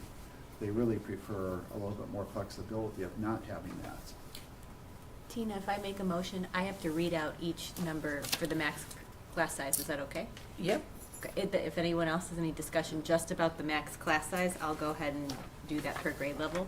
Yep. But I have to say it out loud. So, all right, so I will make a motion to approve for 4K a max class size of 17. For 5K, 18. First grade, 22. Second grade, 22. Third grade, 22. Fourth grade, 23. Fifth grade, 24. Sixth and seventh and eighth will be 26 per class. I'll second that motion. All in favor? Say aye. Aye. Aye. Aye. Any nays? Motion carries 5-0. Going on to 2D, which would be approval of 25-26 new open enrollment actual number of spaces by grade, which would be the last column, the blue column. Correct. I don't have any objections. so let's move over to This is how many open seats we were asking approval to accept, if there were applicants. Mm. Okay, so 4K, my motion would be 4K, is it 12? Because it's Yes. 4K is recommend 4, okay. 12, 5K, 10, first grade 10, second grade 5, third grade 5, fourth grade 4, fifth grade 5, sixth grade 3, seventh grade 0, and eighth grade 0. That's right. So I'm looking at this, third grade in particular, we have a current count of 72 with a max of 88. And so I'm not sure why we're maxing that out at only 5. I would recommend that we go to at least 10, not that we're gonna get them in at that, not that we're gonna get 10 potentially, but I think we should max it out at 10, because we're 16. We have a difference of 16 there. We have 16 available and we're only approving 5. Right. Yeah, Right, for third third grade. For grade third grade. is the only one that's low, well, and first. What's your thought, But first is Carrie, up at on 10. Yep.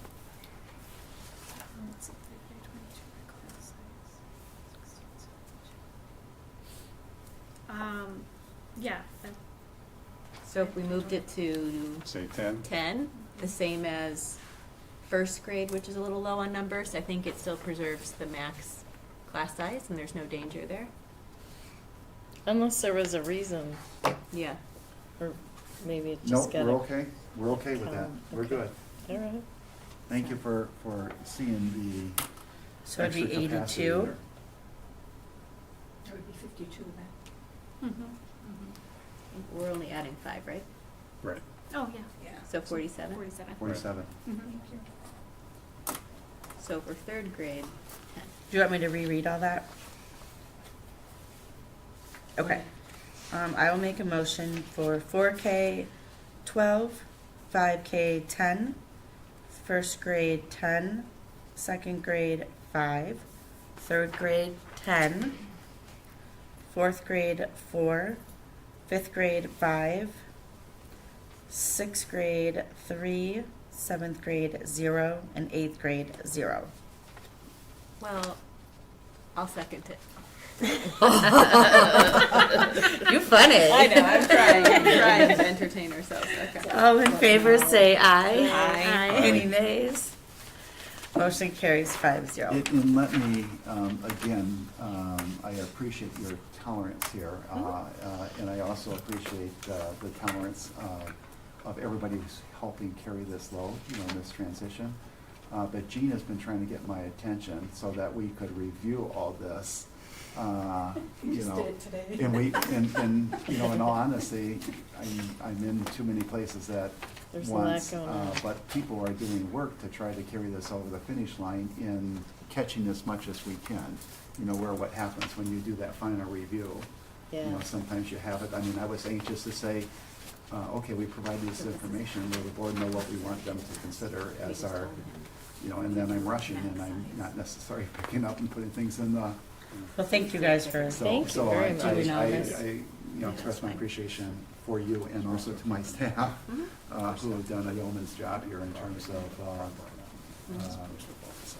going the extra mile to carry on our good work. number 3 was approval of 25-26 maximum special education caseload. Is there another form for that? Taya was going to kind of discuss as to the weight of the teachers. You want to explain your caseloads as per the weight? For reference, last year we were at 12, right? Well, the wording last year seemed strange. When I saw the caseload, it says weighted 12, but I believe that was referring to 12 students. But because the need of the child varies from person to person, the guidance per DPI is that we look at each individual child based on the need. And then weighted points are assigned to the need of the student. And then you add it all up, and the recommendation is 26.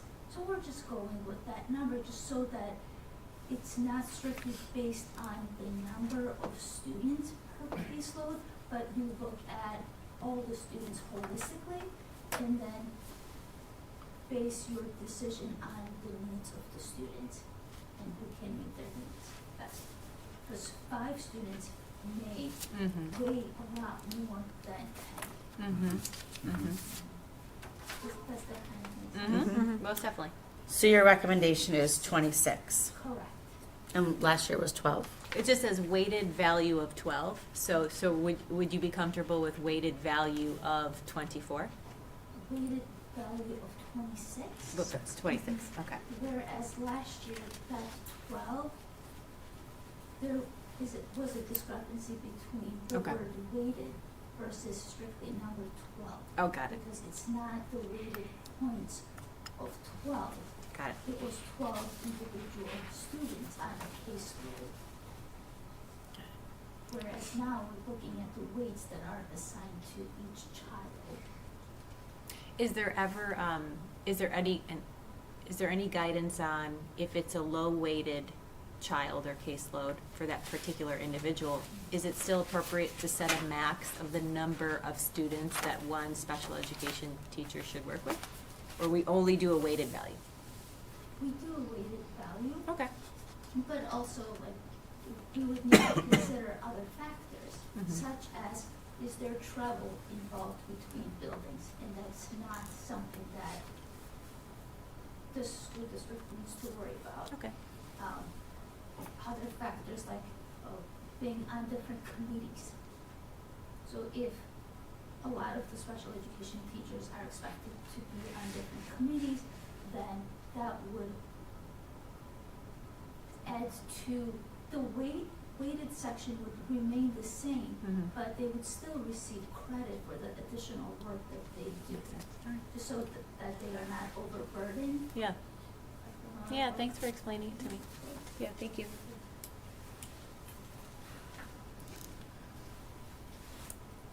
So 2D, the approval of 25-26 maximum caseload, I'm sorry, maximum special education caseload of 26.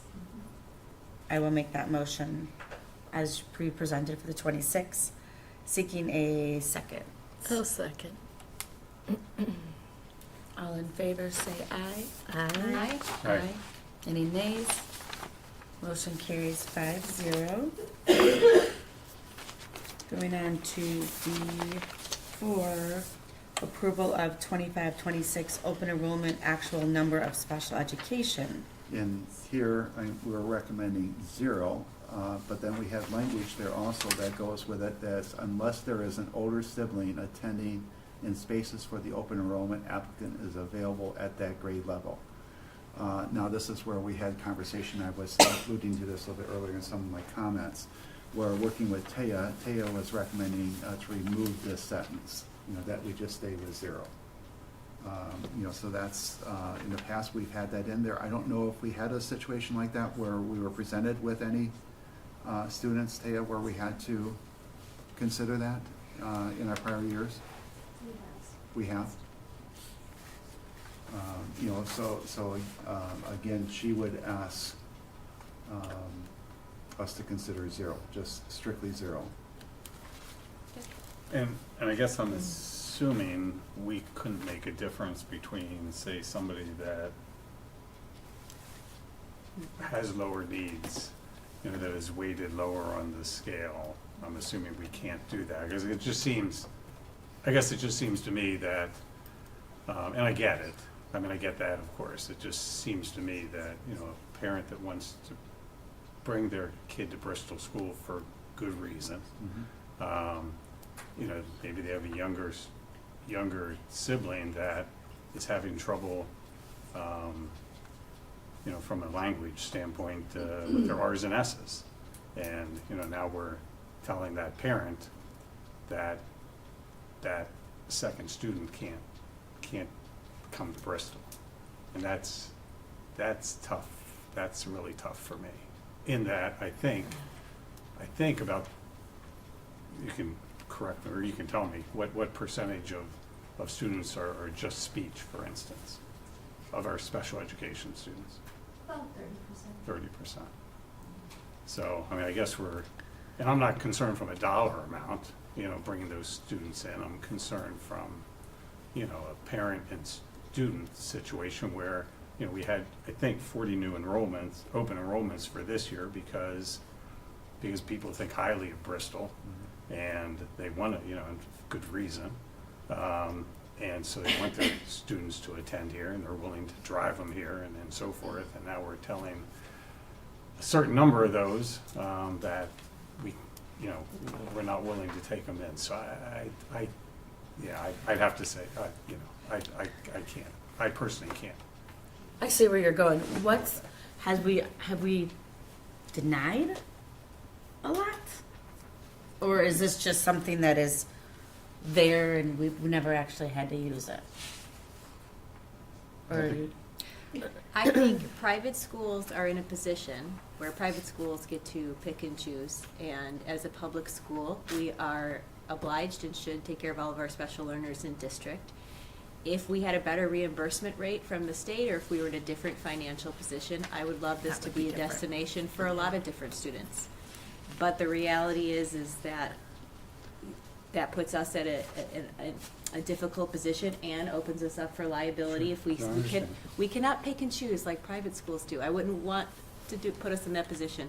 So though it is tugs at the heartstrings, I'm comfortable with removing the statement, and I would be fine with the maximum special ed continue at 0, like last year. is that your motion? Yeah, I'll make a motion to just have the maximum special ed caseload open enrollment of 0.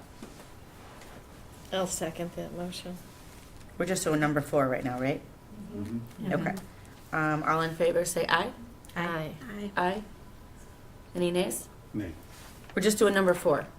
Right, Okay. right, yeah, the fact that we took that, Well, that's 5, so you can nay on 5, but you could choose yay or nay for 4. wait a minute. We're just doing Isn't 4. four- We're just doing 4. We're just doing which is 4 right 0. now. That's why I wanted to Okay, clarify. gotcha. Okay, so Yay. yay. Sorry, I appreciate your He's a help. yay. All of you, yeah, yay. No, it's not. 5 isn't about special ed. But we were doing a 4. We were on 4, yeah. Oh, you're saying 5 is separately, so I should take Yes. back me mocking my Yeah. my co-board member? All right, you could still be a nay. Yeah, because we're taking out this unless there is an older sibling It's fine, attending, that's fine. and, yeah. Okay, make your motion again. Let's All try right, this I'm again. gonna make a motion to, it would simply read maximum special education caseload open enrollment of 0. Seeking a second. I'll second. Okay, all in favor, say aye. Aye. Aye. Any nays? Nay. Motion carries 4-1. Moving on to D5, which is no guarantee of approval to current attending applicants and siblings of current attending pupils for 2025-2026 school year. In here, that we're not talking about special ed, we're talking about general ed. And here, my recommendation would be no guarantee unless there is an older sibling attending and spaces open for open enrollment applicants are available at that grade level. And this is what we presented last year. That's the same as what we've had for Right. years. I will make a motion to approve that But can I just, statement.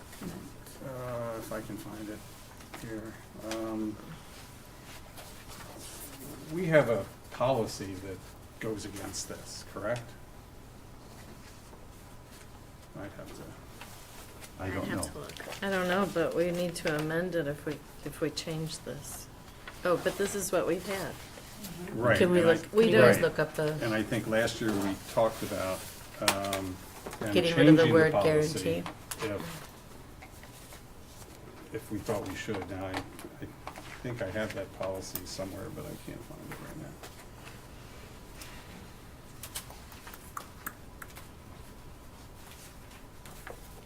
You're looking it up? I'm trying, yes, district. The other option is do we continue, and then can we press pause and come back to this one? My thing. Still in tonight's meeting, but could we move forward while unless, do you know the number of the policy?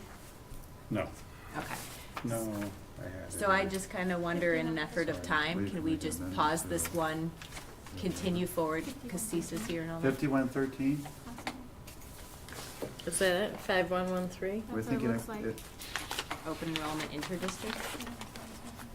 Yeah, 51. the one day I don't Yeah, have my 51 computer going. Right, 5113, so under full-time open enrollment, A, number 3, In establishing current enrollment numbers for open enrollment availability purposes, the board shall include the following as guaranteed open enrollment approvals. B is all currently attending students, and C is all siblings of currently attending students. Am I reading that correct? He's right here. In establishing current enrollment numbers for open enrollment, the board shall include as guaranteed students attending the district, all currently attending students, all siblings of currently attending students. So that's our policy, which at one point, Why does you it, know, mine doesn't match yours? yours isn't the same. 5113, 5113, Last open revised enrollment. November of 23, it says. November of 23. You're in 3A, and it's not, go down. Keep Oh, going. all the way down. Okay, yeah, 3A. Yeah. Okay. So basically, if we take this vote and if we make this modification, we The then have to policy change the changes. policy. Yes. I'd say we table that. Can we Table push it it till to when? next month? Or does that create a problem? Don't we have to, Everything for open enrollment has to be approved in January. Yeah. So you said that this was the same as last year? yes, and we had the same conversation last year, unfortunately. So what's the order of operations here, Jim? If Well, we- let me, in reading the policy, would you work to change the policy so that this were allowable? Could you amend this then to approve this with the modification of the policy? Well, this Right. is guaranteeing the second child, even if we don't have room for them. That's exactly. I don't That's- think that's a good idea. That's a bad. Right, so we have to change this policy no matter what, but we can't do it today because Well, you it's could not have an posted on the overvote. agenda. So we would just And have we don't to, I necessarily imagine, prefer do to have that. another meeting. Right. Correct. What just something else to consider, while you're trying to manage, sometimes you have to solve an issue, Mhm. okay? So you come in and you're one above, okay? You're gonna be one above, so you're exceeding because you have no option, in terms of that works out until you could change something like that. I mean, that's, if it were 5 But or that 6, could be then it never could be- ending. I But- mean, then but we where could be does it blowing- stop? Yeah. I mean, what if somebody with, 4 kids has one here and they want the other They 3? come in, but we don't have room. Right, but now we're guaranteeing they can have a spot even though we don't have room.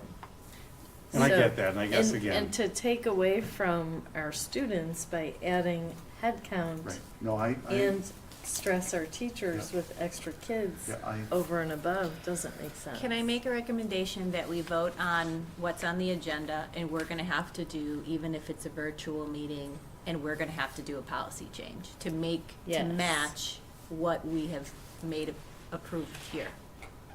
I don't think, we can't do them together. We can't change the policy Correct. right now, So but we let's can just- vote on what we Well, have. again, this is, I'm not recalling all the things, but, you can change policies. There could be emergency where We you can, can act yeah. on a policy, Mhm. in terms of where you could, if there was reasons to, to do that without going through the multi-step. Well, if we're voting on it, then that just adopts the new policy. Yes. So then Yeah, but- we'd have to tell Yeah. Neola that we've changed. And I guess I know this one only because it's near and dear to my heart, in that I fought this and I fought this when we decided this should be the policy. Because if you look at our current enrollment and you look at our maximum numbers, we're only meeting maximum numbers on one grade class, and yet we're concerned to the point that we're telling parents once again that, hey, if you bring Johnny in, Sarah might not get in. That's what we're telling them by Today, adopting this, and I just don't think that's right. I just think that if we end up with 1 extra kid or 2 extra kids in all the grades except one We're not right now, saying no, still we're just under saying the there's no max. guarantee. We're not guaranteeing it, this. Well, I We're think not- we we're not should- saying no. I think we should guarantee it so that the parents know that when they bring Johnny in, Sarah gets in. If there's space at the grade level. Because right now, and this is a good catch on your part, right now, this policy doesn't say unless it bumps into the max grade level. Well, I don't think it should. And personally, I don't think it should. And I guess that's my point. My point is that I don't think it should. I But think that they we should allow contradict one these. another. If you have a max grade level size, and if you allow open enrollment past the max class size, But it's just like a Bristol kid, my question earlier, if we have 2 kids move into Bristol, it's gonna go over the max size. So if we happen to have Sarah come in now, and if it happens to go over the max size, which I don't think it would, based on our numbers, I think there's probably less than a 1% chance. You know, I just don't know why we're putting this information out there to parents and telling them that they There's might no not get their guarantee? second kid in. How Yeah, about- I just don't think we should do that. How about we take the vote for this, but then we do need to have a longer discussion about policy and how we're implementing it. Because then it's like even adding caveats about max class size and that type of thing would be appropriate here. I think all we're doing is saying there's no guarantee. It's just, yeah, I mean, Which- we're not saying. Yeah, we're not This saying is no, we're reasonable. just saying that there's no We're not gonna guarantee, guarantee that space. Yeah. because we can't. Well, we can. Right, but the policy, can. but the And policy the reads policy now, states the that we board do. shall include the following as guaranteed open enrollment approvals. But that, then will have to be adjusted So that's what I'm in the saying. next policy meeting. Let's vote on the issue Okay, that's on the agenda, right? right.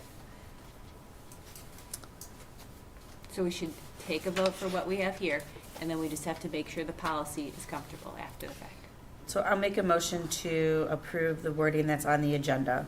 No guarantee of approval to currently attending applicants and siblings of currently attending pupils for 2025-2026 school year.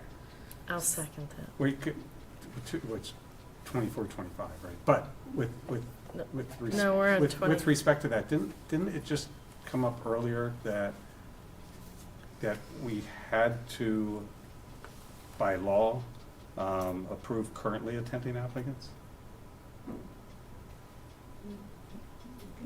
If you're in, you're in. Yeah.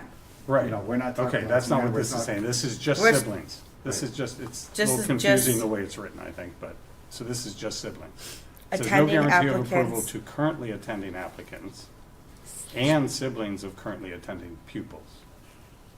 Right, he's, My point is the first part where it says no guarantee, so this is totally separate to my. To currently attending my other applicants. concerns. It says no guarantee of approval to currently attending applicants, and somebody noted earlier that they thought that was against the law, not to Yeah. approve currently attending applicants.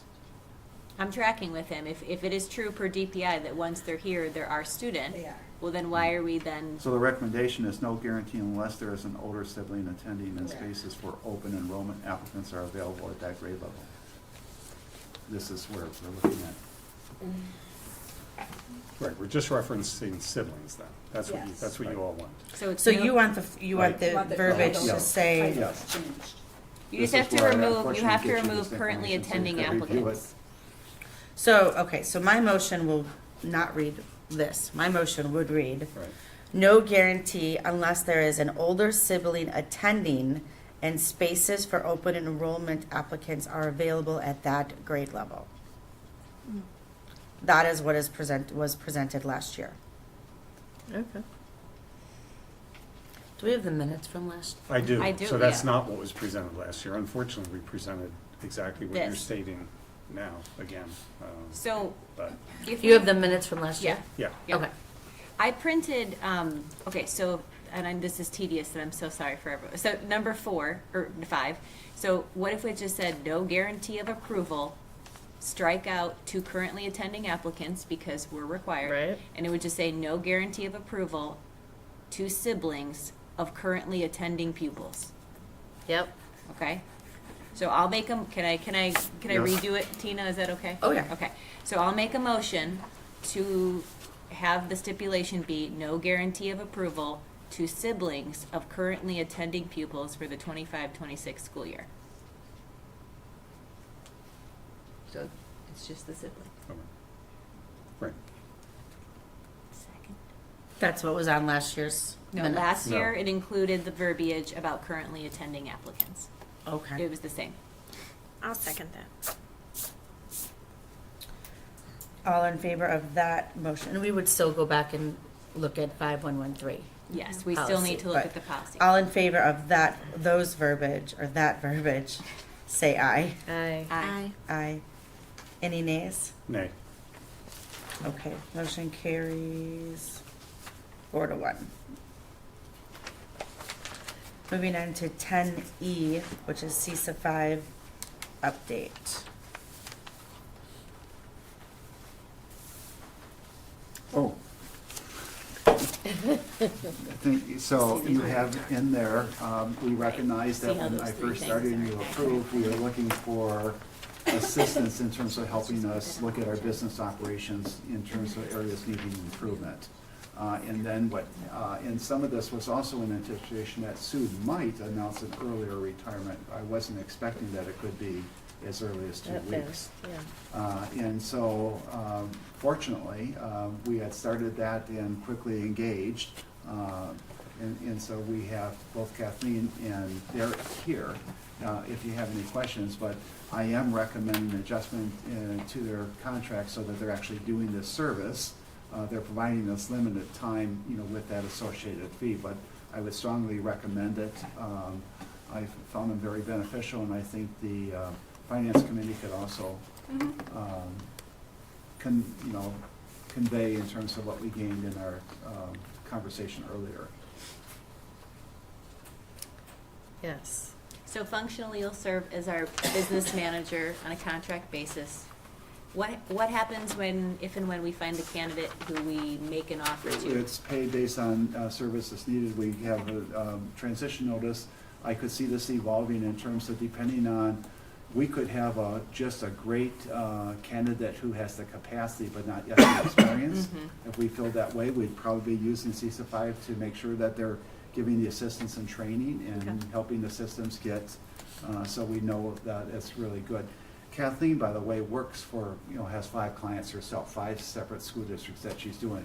One is transitioning out, where it's minimal service now, in terms of just making sure loose ends are cleaned up and that they're comfortable taking over totally.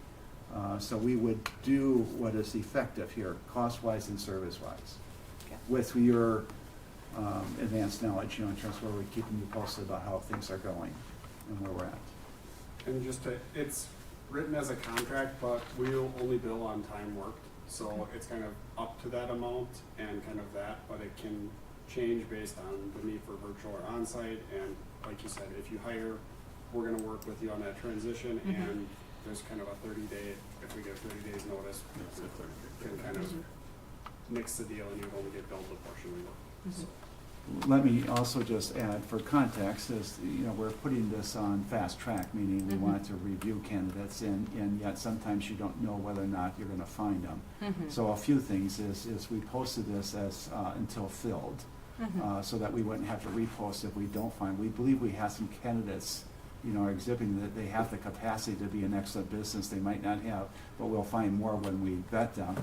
We have interviews that we'll set up. We'll finish screening tonight, in terms of who do we see in the top tier that we want to interview, and have an interview team set up, and then we'll have potentially a final interview where I'd also want to include a board member, and I'm specifically thinking somebody who we know is here for a period of time, and Joanne would be in that. She's also the Finance Committee, to make sure that the board is aware, because I may not be here. And so just that who we're also bringing on, that you have, you've been participating in that interview, because we think it's a critical position. So this contract, we're not locked in until June 30th. Correct. It's just until June 30th, Right. written in the Yeah, contract. there's a 30-day written notice there under term. Except it's only. Hours billed, We so- only owe for hours billed. Right, so all of a sudden we're saying, okay, we got it covered, and the contract's still running, and we still have 30 days. We don't even have to, there will be no hours to bill. Yep, this is a great interim service, and I'm thankful for CISA 5. Yeah, thank and- you. And I will say, from the Finance Committee, I'm more than comfortable with Kathleen and Derek taking over. Good news also is, if we didn't state it already, that they've stated that the district is healthy financially. There's no big fixes involved, but they have some great ideas as far as how the information could be better communicated potentially to the board, community, and administration. So I'm all on board. That's nice to hear. Yeah. Some new things, for sure. Right, do we have to vote on that? Yep. Yes. Okay. I'll make a motion to approve the CISA 5 contract that's dated 1/6/2025 with the total cost estimate not to exceed $62,750. I'll second that. Okay, all in favor of that motion, say aye. Aye. Aye. Aye. Any nays? No, no, so, I mean, it's a lot of money for, you know, but I mean, I know in But- 3 days of work, Kathleen's gonna get a ton done, but, you know, it's a lot of money we're spending from. But it's till- again till- not till the to end of- exceed. Till the end of June, but. And it's in Um, lieu of salaried individuals who are I'm typically sure, on but it's staff. still $62,000 Right. for 6 months, but, I. And to be honest, though, we were paying more than that for our prior business manager when you added in the fringe Mhm. plus her salary. And we will hopefully find the perfect long-term person. And I would also add, that also includes a higher expectation responsibility, because Kathleen will also be in some ways involved in the HR process, but with assistance. Did you know that, Kathleen? All right, good. So we will All right. work as a team to get it done, is really what we're Right, saying, right. but that No, does, you know, I'm good, I'm good, sorry, I'm good. So was your vote a yay or nay? Yay. Yay. I'm a Okay, yay. so motion carries 5-0. Right. Thank you. All right, 10F, employment agency search. Do you want to, Can we do a recap? sure. Okay, so when we last met and we discussed hiring an agency, given my HR background, I volunteered myself to take the list. The list is provided by WASDA that had a variety of search firms, both national and local. So I took that list, I called every single person on that list. Some had 2 or 3 of them were like disconnected and no longer valid. Everyone else ended up on the spreadsheet that's been shared with the board as a whole. The recruitment agencies really kind of fell into 3 different camps. HYA, who presented this evening, is a larger scale professional recruiting firm, and that's their sole focus. You have WASBs, you have the CISAs on the list. And these I would consider nonprofit entities that are partners with school districts. So their services are going to be aligned in a nonprofit, really because they're funded through the CISA activities that they already do and the contributions that districts make into them. So that's not their main profit source. It's also not their main function as far as services. The 2 CISAs we called were 2 and 5. CISA 5 declined because of timing. A lot of times, again, since these nonprofits like WASBs and CISAs handle multiple priorities, it's up to them if they want to take on a search. And so they very politely declined, but also gave me a lot of interesting information, so I was appreciative to them. You're going to see a couple people on the list that, like number 13 and 14, they're sole proprietors, they're sole individuals who have done recruiting, lovely individuals, but either declined because of capacity, travel, or it's just not a search that they're interested in, and so they're noted as people who had declined. So, again, 14 was based upon our school size, they declined. yeah. So a variety of different reasons. So at the end of the day, why, and then Tina and I were working on this together, why we invited HYA is because they are the predominant, most well-known search firm in our general region. And then if down the road we do choose to invite, like say CISA 2, CISA 2 is not available. To back up, I did invite all Yeah. to come tonight as well. You see who was willing to come. Oh, okay. Yeah, I clearly wanted to talk more to Mike. His proposal is attached. The advantages to HYA, you can tell, is they have a system and processes to deliver what they've described. Their strength, and what I find also really important, is they actually have a process to engage stakeholders, which is, teachers, community members, parents, the whole 9. both at the beginning stages, but then also through the interview stages. And not that the other firms can't do that, but it's certainly something where they have a system and a process how to accomplish that, and I appreciated that as well.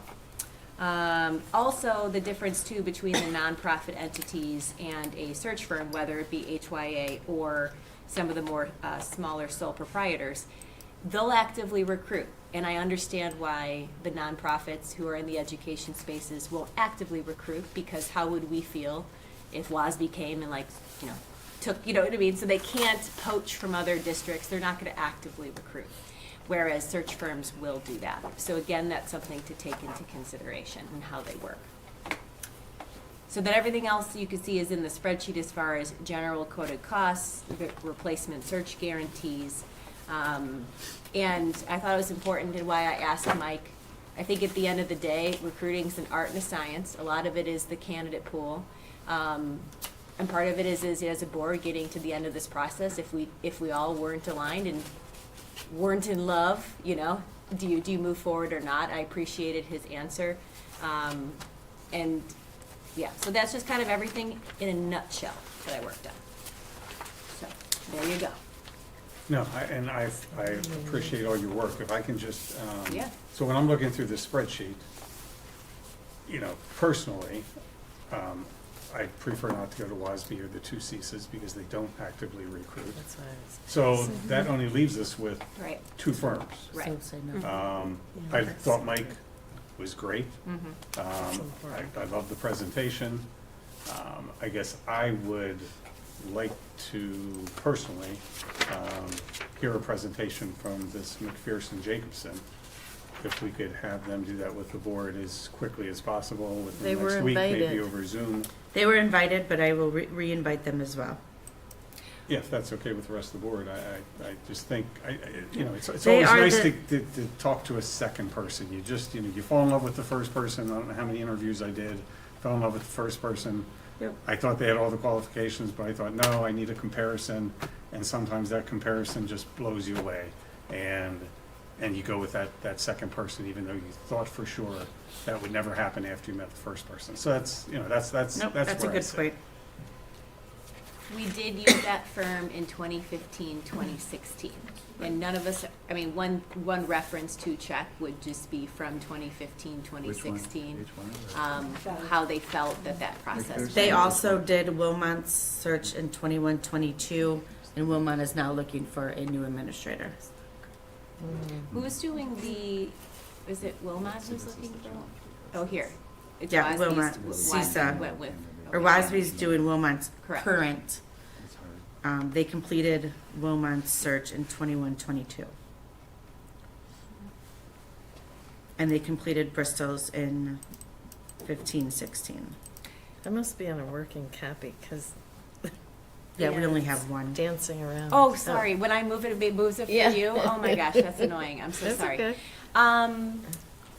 Perhaps, okay, so the only urgency, and it's a fairly big piece, is next week is the WASB conference on the 22nd. And there will be quite a bit of recruiting that will take place.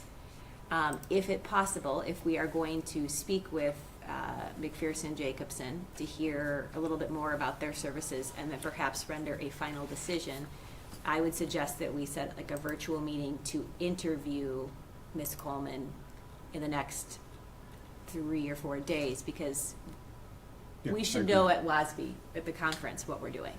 Yeah, that'd be great. So could we make that happen? Sure. We'll try and make that happen. Yeah. Okay. Give me some dates. Do you want us just to email you all options and then email Ms. Coleman and then kind of go from there? Sure, that will work. Within the next, So, And- today's Wednesday, so you're looking at Thursday, Friday. Monday. Monday, probably Right. that would probably. Ideally Thursday, Friday. of this week, I can't. All right, Monday. It's Go the ahead. Bristol Shootout. Oh, gotcha. Okay.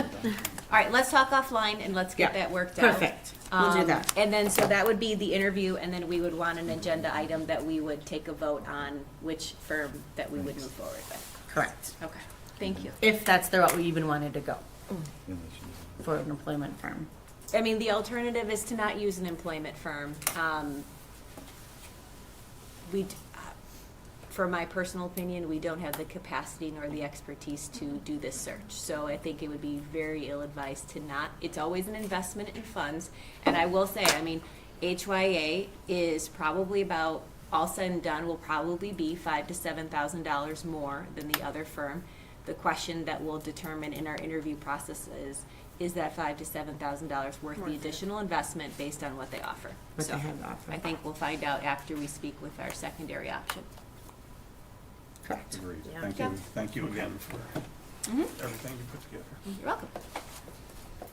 10G policy 0144.3, we're going to not, you asked to put it on, do you not want to talk about it? Yeah, I received a complaint and, about a So we are gonna violation talk of about it? this policy. Are So we we gonna are talk gonna about it? talk about it because there it is, it's on the agenda and. We can skip it if you'd like. No, I mean, I think, it's tricky when people complain and when you can see both sides of everything.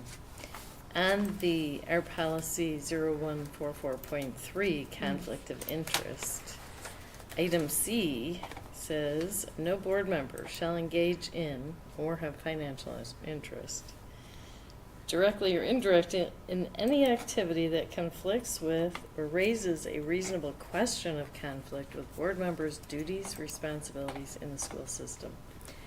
And because we have a board member who's also the president of the PTO, I have gotten a complaint that those are kind of overstepping each other. Okay. And it does appear that we already have a policy that says you can't do that. How so? So being in the school, well, that complaint was pretty specific, and I really wanted to talk to you about this separately. But I also understand you've been working in the school on certain things like ribbon cutting, and don't misunderstand me, because you have great energy and really good positive stuff, and I know you sink a lot into both roles. Mm-hmm. But I do have to agree that it's really hard for somebody in the school to not look at you as Danielle board member because you're not wearing a PTO hat when you come through. So there may be a conflict there, but I did want to discuss it with you separately. I thought I would see you before the meeting, and that's why it was put on the agenda, because I did. It's just have a my opinion complaint. that I think you should have talked to her separately. Yeah, I mean, so to be clear. And that's what she's saying, so maybe we just Right, talk about well- it separately and. Well, no, I think. Okay, it's- so, I think well, it's up we for have to discussion at talk this about it point. to a certain degree, because you're saying there's a complaint. Right. So when you read the current policy, Uh-huh. which the five of us all approved in May of last year, it was approved in Well- Neola 33.1, and it Yes. says verbatim, that board members can serve as a supervisor of an extracurricular activity. Right. So how is being a supervisor on a PTO in violation or conflict of what our current policy is? Well, what I'm saying is my interpretation of that could be that the perception of you wearing your PTO hat is received by staff as Danielle, the board member. Sure. And that in itself could be usurping the president's authority in the school. For instance, ribbon cutting. I don't know who decided that Are you was the serious? So, okay, hold on. Let's talk Yes. this, let's talk this through. Let me talk this through, because I have served on the PTO for 4 years. You've got more patience than I do. Well, let's Danielle. talk it through. I've been on the PTO for 4 years. I was the PTO of the president when I was elected. The five of us affirmed a policy, which I am in full compliance of. Even if it's perceived a certain way, just to be clear, I have violated nothing. So, in May, when it was approved by the five of us here, I am now, well, let me finish, the president again this year. For the ribbon cutting, I have done everything in my power to keep things as separated as possible. Just to recap, hold on, wait. I'm sure you do. Well, hold on, let me finish, because if you're going to say something like that, I feel like I have the right to finish. Okay. It came up, and it was asked by a staff member, ooh, should we also use STEAM Night, which is a school event The PTO is providing volunteer support. It is not a PTO event. It was asked, we didn't do a ribbon cutting. Wouldn't that be fun if we incorporated it? So from my Yeah. president at PTO email, I emailed our 2 principals and administration and said, can you please at your leadership team meeting discuss how you would like to handle this? This idea came up. Please advise what you'd like me to do.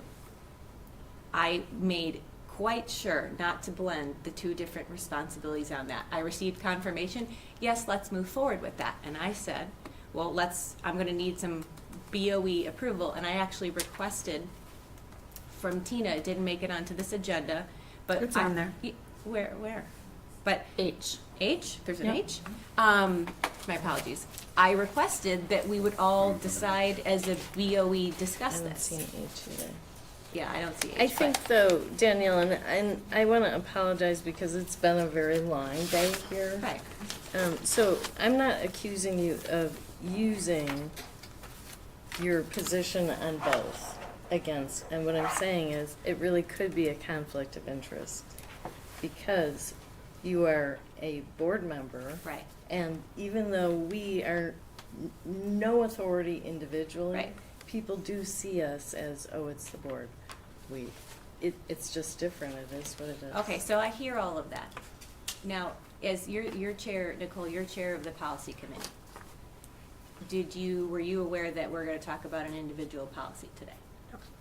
Cause I like, saw it on the cause this is agenda. the frustration the piece. agenda. She brought it to you, and you had the option to either say, one, if we're reviewing individual policy, which, okay, it should first go to a policy committee, but instead it was placed on the agenda. So I feel like, one, we approved this policy in May. Your preference has now changed, which it's your prerogative to do This is that. just this discussion. She wanted to discuss the policy, I put it on there. I don't But have any, Yeah. Right. And to be fair, Danielle, we were given those policies the day before a meeting, 12 of them, to approve.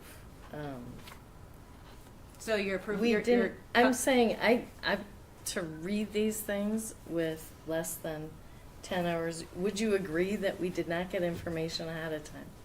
Before meetings, Are you to read voting, are these you things? voting for things that you didn't read through? Because right now it says I could be a supervisor of extracurricular. If you Yeah. feel it should be, Is if extracurricular feel it the should be same as a revi- support organization? all right, let's move on. Okay, then what should have happened is it should go to the policy committee and then it could be reviewed in a reasonable time frame. I work very hard to make sure I separate those two. I know, I believe And that I you also do. feel like it's you're bringing up a policy that only affects me, that does feel like it's a targeting issue. So I wish this would have been a personal conversation and I would have said discuss it through the policy committee meeting. So, Okay, But can I well, just, I do Moving wanna- on to No, can I just add something? I mean, Absolutely. The policy that's on the agenda is 144.3, so. yeah.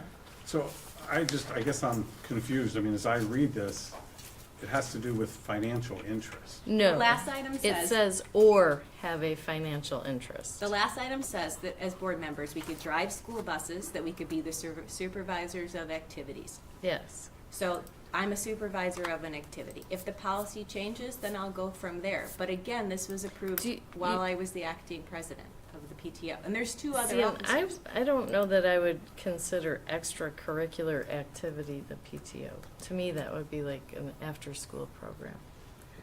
But I don't want to get in an argument with you. I got a complaint about it, and I'm pretty sure that, Well, I received the email with the same complaint. And the thing about a complaint is, I would also expect there to be a specific, if there's a conflict, I feel like it's a manufactured one.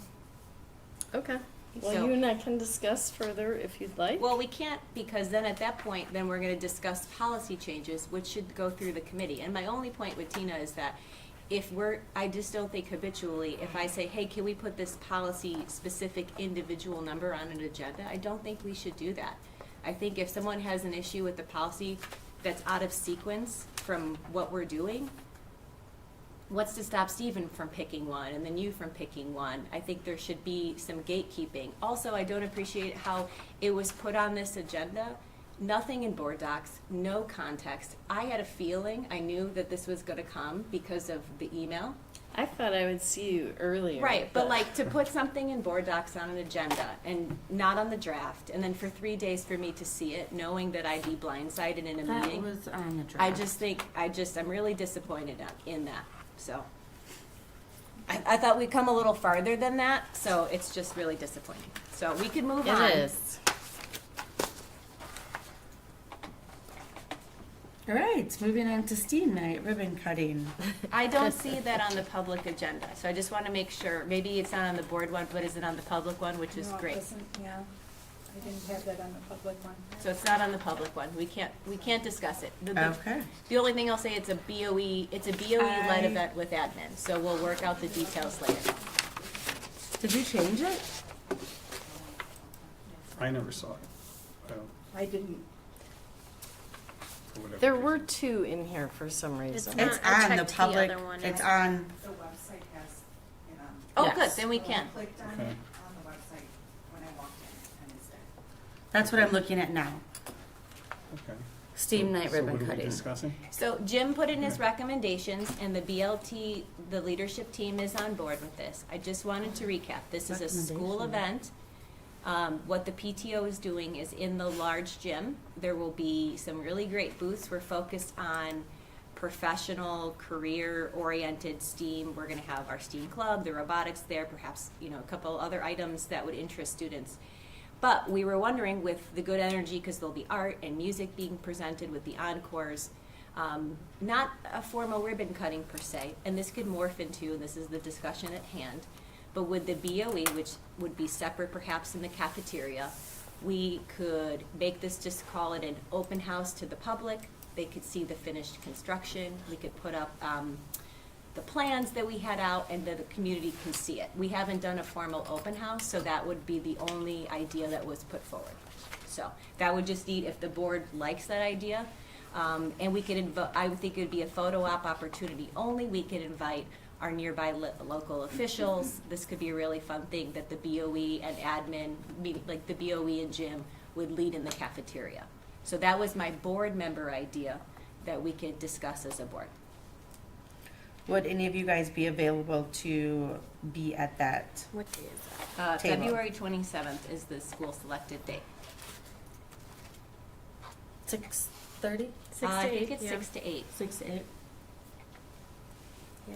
So nothing formal, no document, I mean, we could print like some, have some balloons and some, like a thank you, but ultimately, and then maybe like if, depending on who could attend, at 6:15, hey, take a tour, take some parents and some community members around the building and come back. So it's just, and then while they're there, they could see what the encores are doing and the rest of it. So some printing, some basic things, but I was hoping it'd be a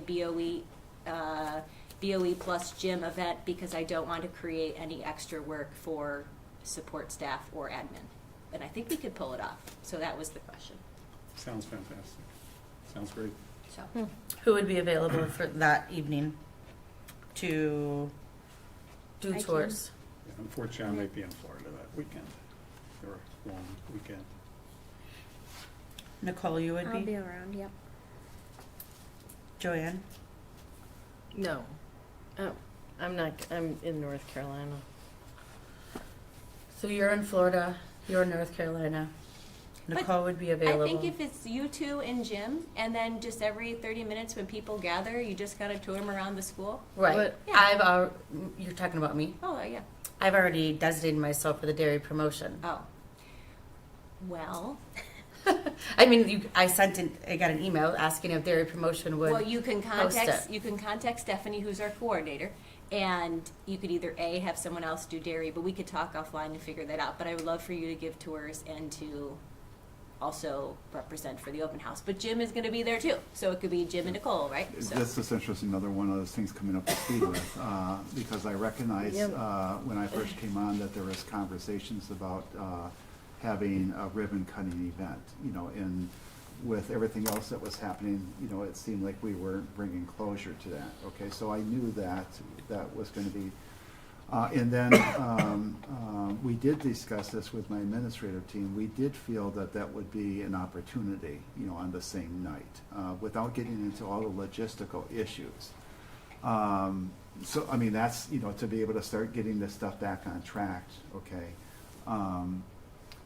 There are other things, though, that, you know, in terms of how things get communicated, and it's challenging, because every staff member that I've met here and I'm aware of, you know, if they've been involved in launching something, you know, and sometimes when they hear it's getting bigger, we just have to make sure we're communicating effectively, so exactly what your intentions are understood, you know, up front. So there's some logistical issues here, challenging, and even myself trying to come up to speed. We did discuss this. We thought it was a good night, you know, trying to figure out when are we going to bring closure, without all the that happening, and how some, you know, like the PTO could help or something of that nature. But so it's you know, from my end, it was a work in progress of coming up to speed and recognizing, yeah, it makes sense. You've just had this construction project. How do you showcase this, or whatever you might want to do, you know, to highlight that. And at the same time, this theme has been a very successful event. And I'm thinking also where I had a marketing communications HR person who would also make sure that nothing got dropped, you know, and some, you know, so I'm a little short-handed in terms of working through that. I only say that, you know, we did discuss this would be, you know, a good opportunity to do it on the same night. There's already a plan to market Steam Night to the community, so I think it would just get folded into that, and so, and it would just be billed as like an open house. Yeah. And I think that the expectations is just that people can come see the building, and Yeah. it's a nice. Well, I think we would also, you know, just based on where we're at, modify our plans a little bit in terms of what we might have done to figure out how to do it where it's manageable. But, you know, I don't have Ollie. So we're just You know, toning it down.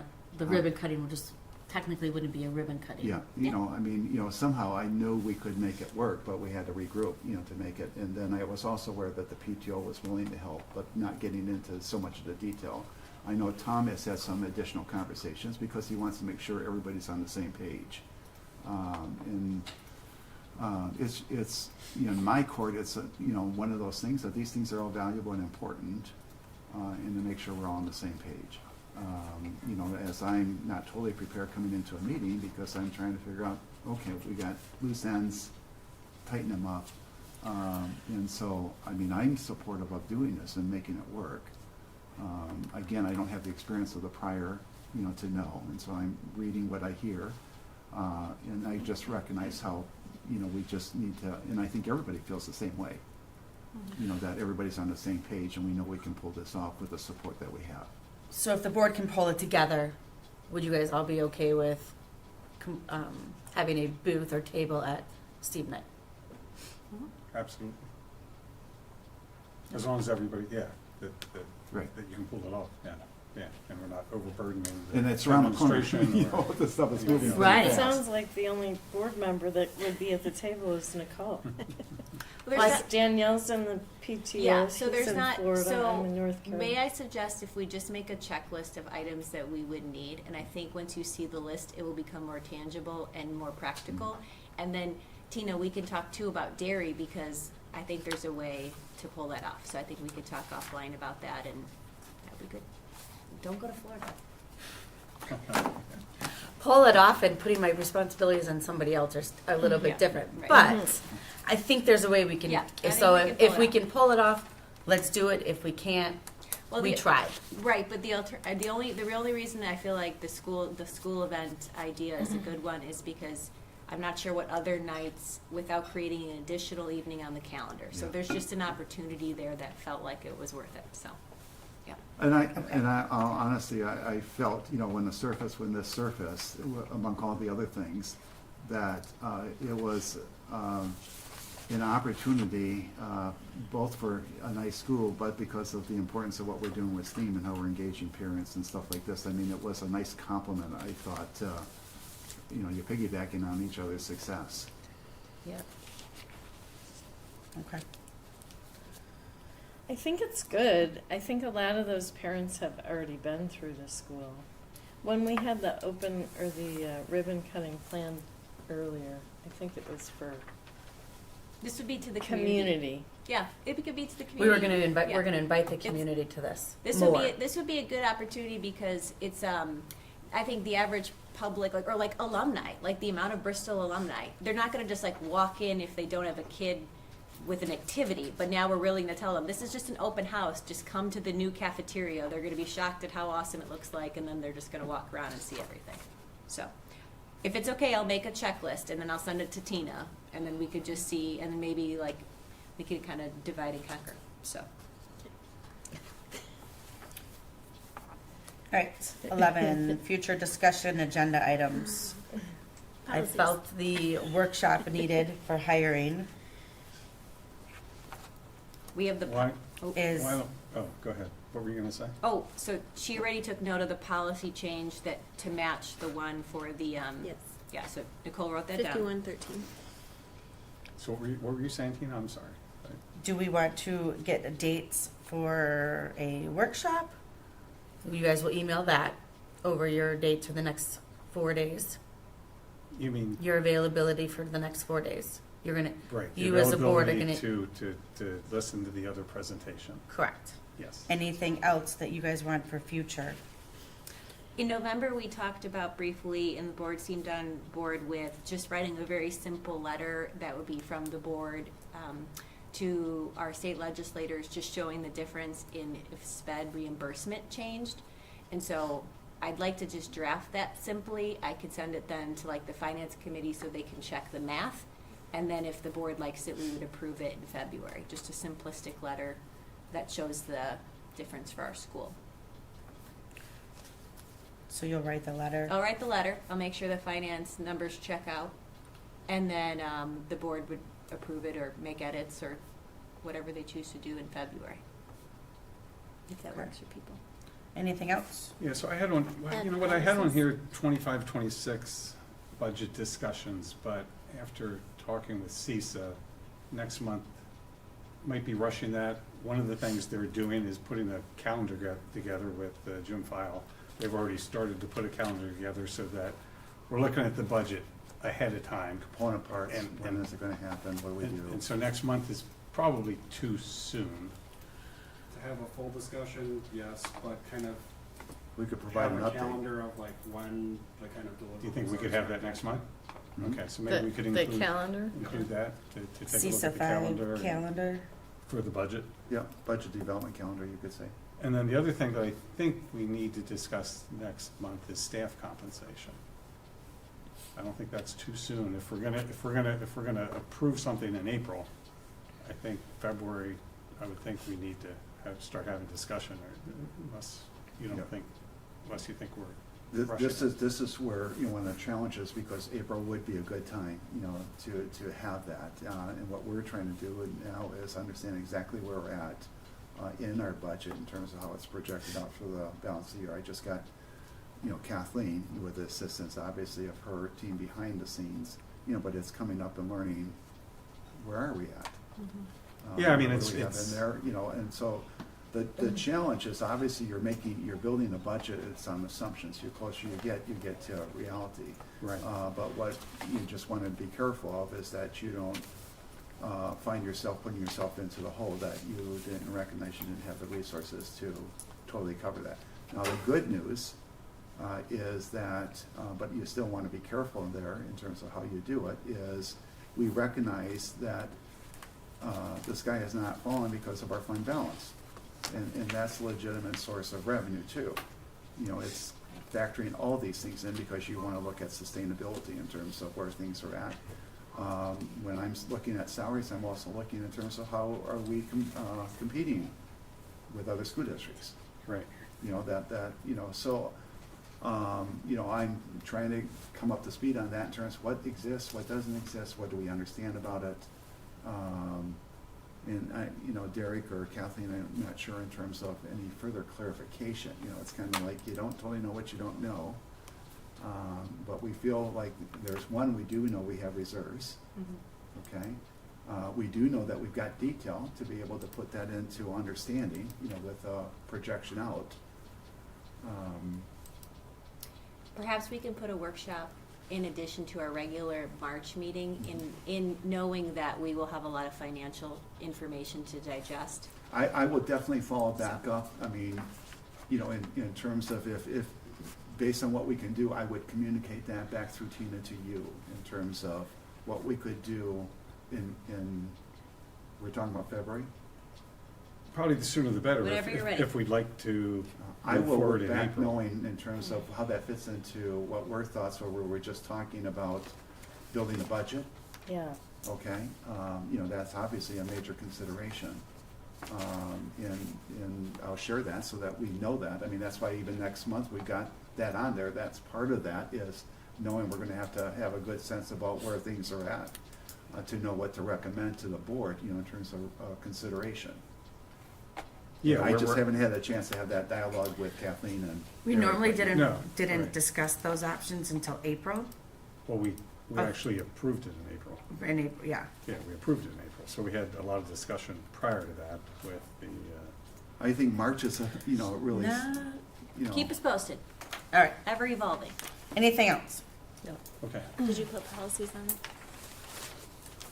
This, yeah, these are the things that we know are gonna happen, but is there anything else other than what we know?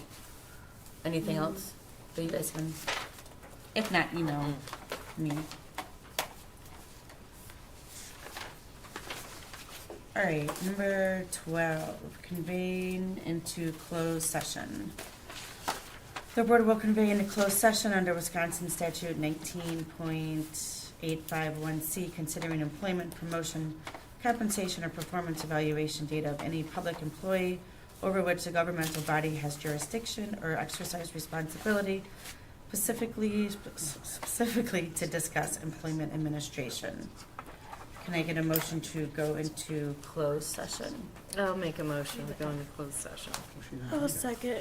In a second, we'll do roll call vote to go into closed session. Tina, aye. Joanne, Aye. Nicole, Aye. Danielle. Aye. Steven. Aye. Motion carries 5-0. We want to take like a couple minute break.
2.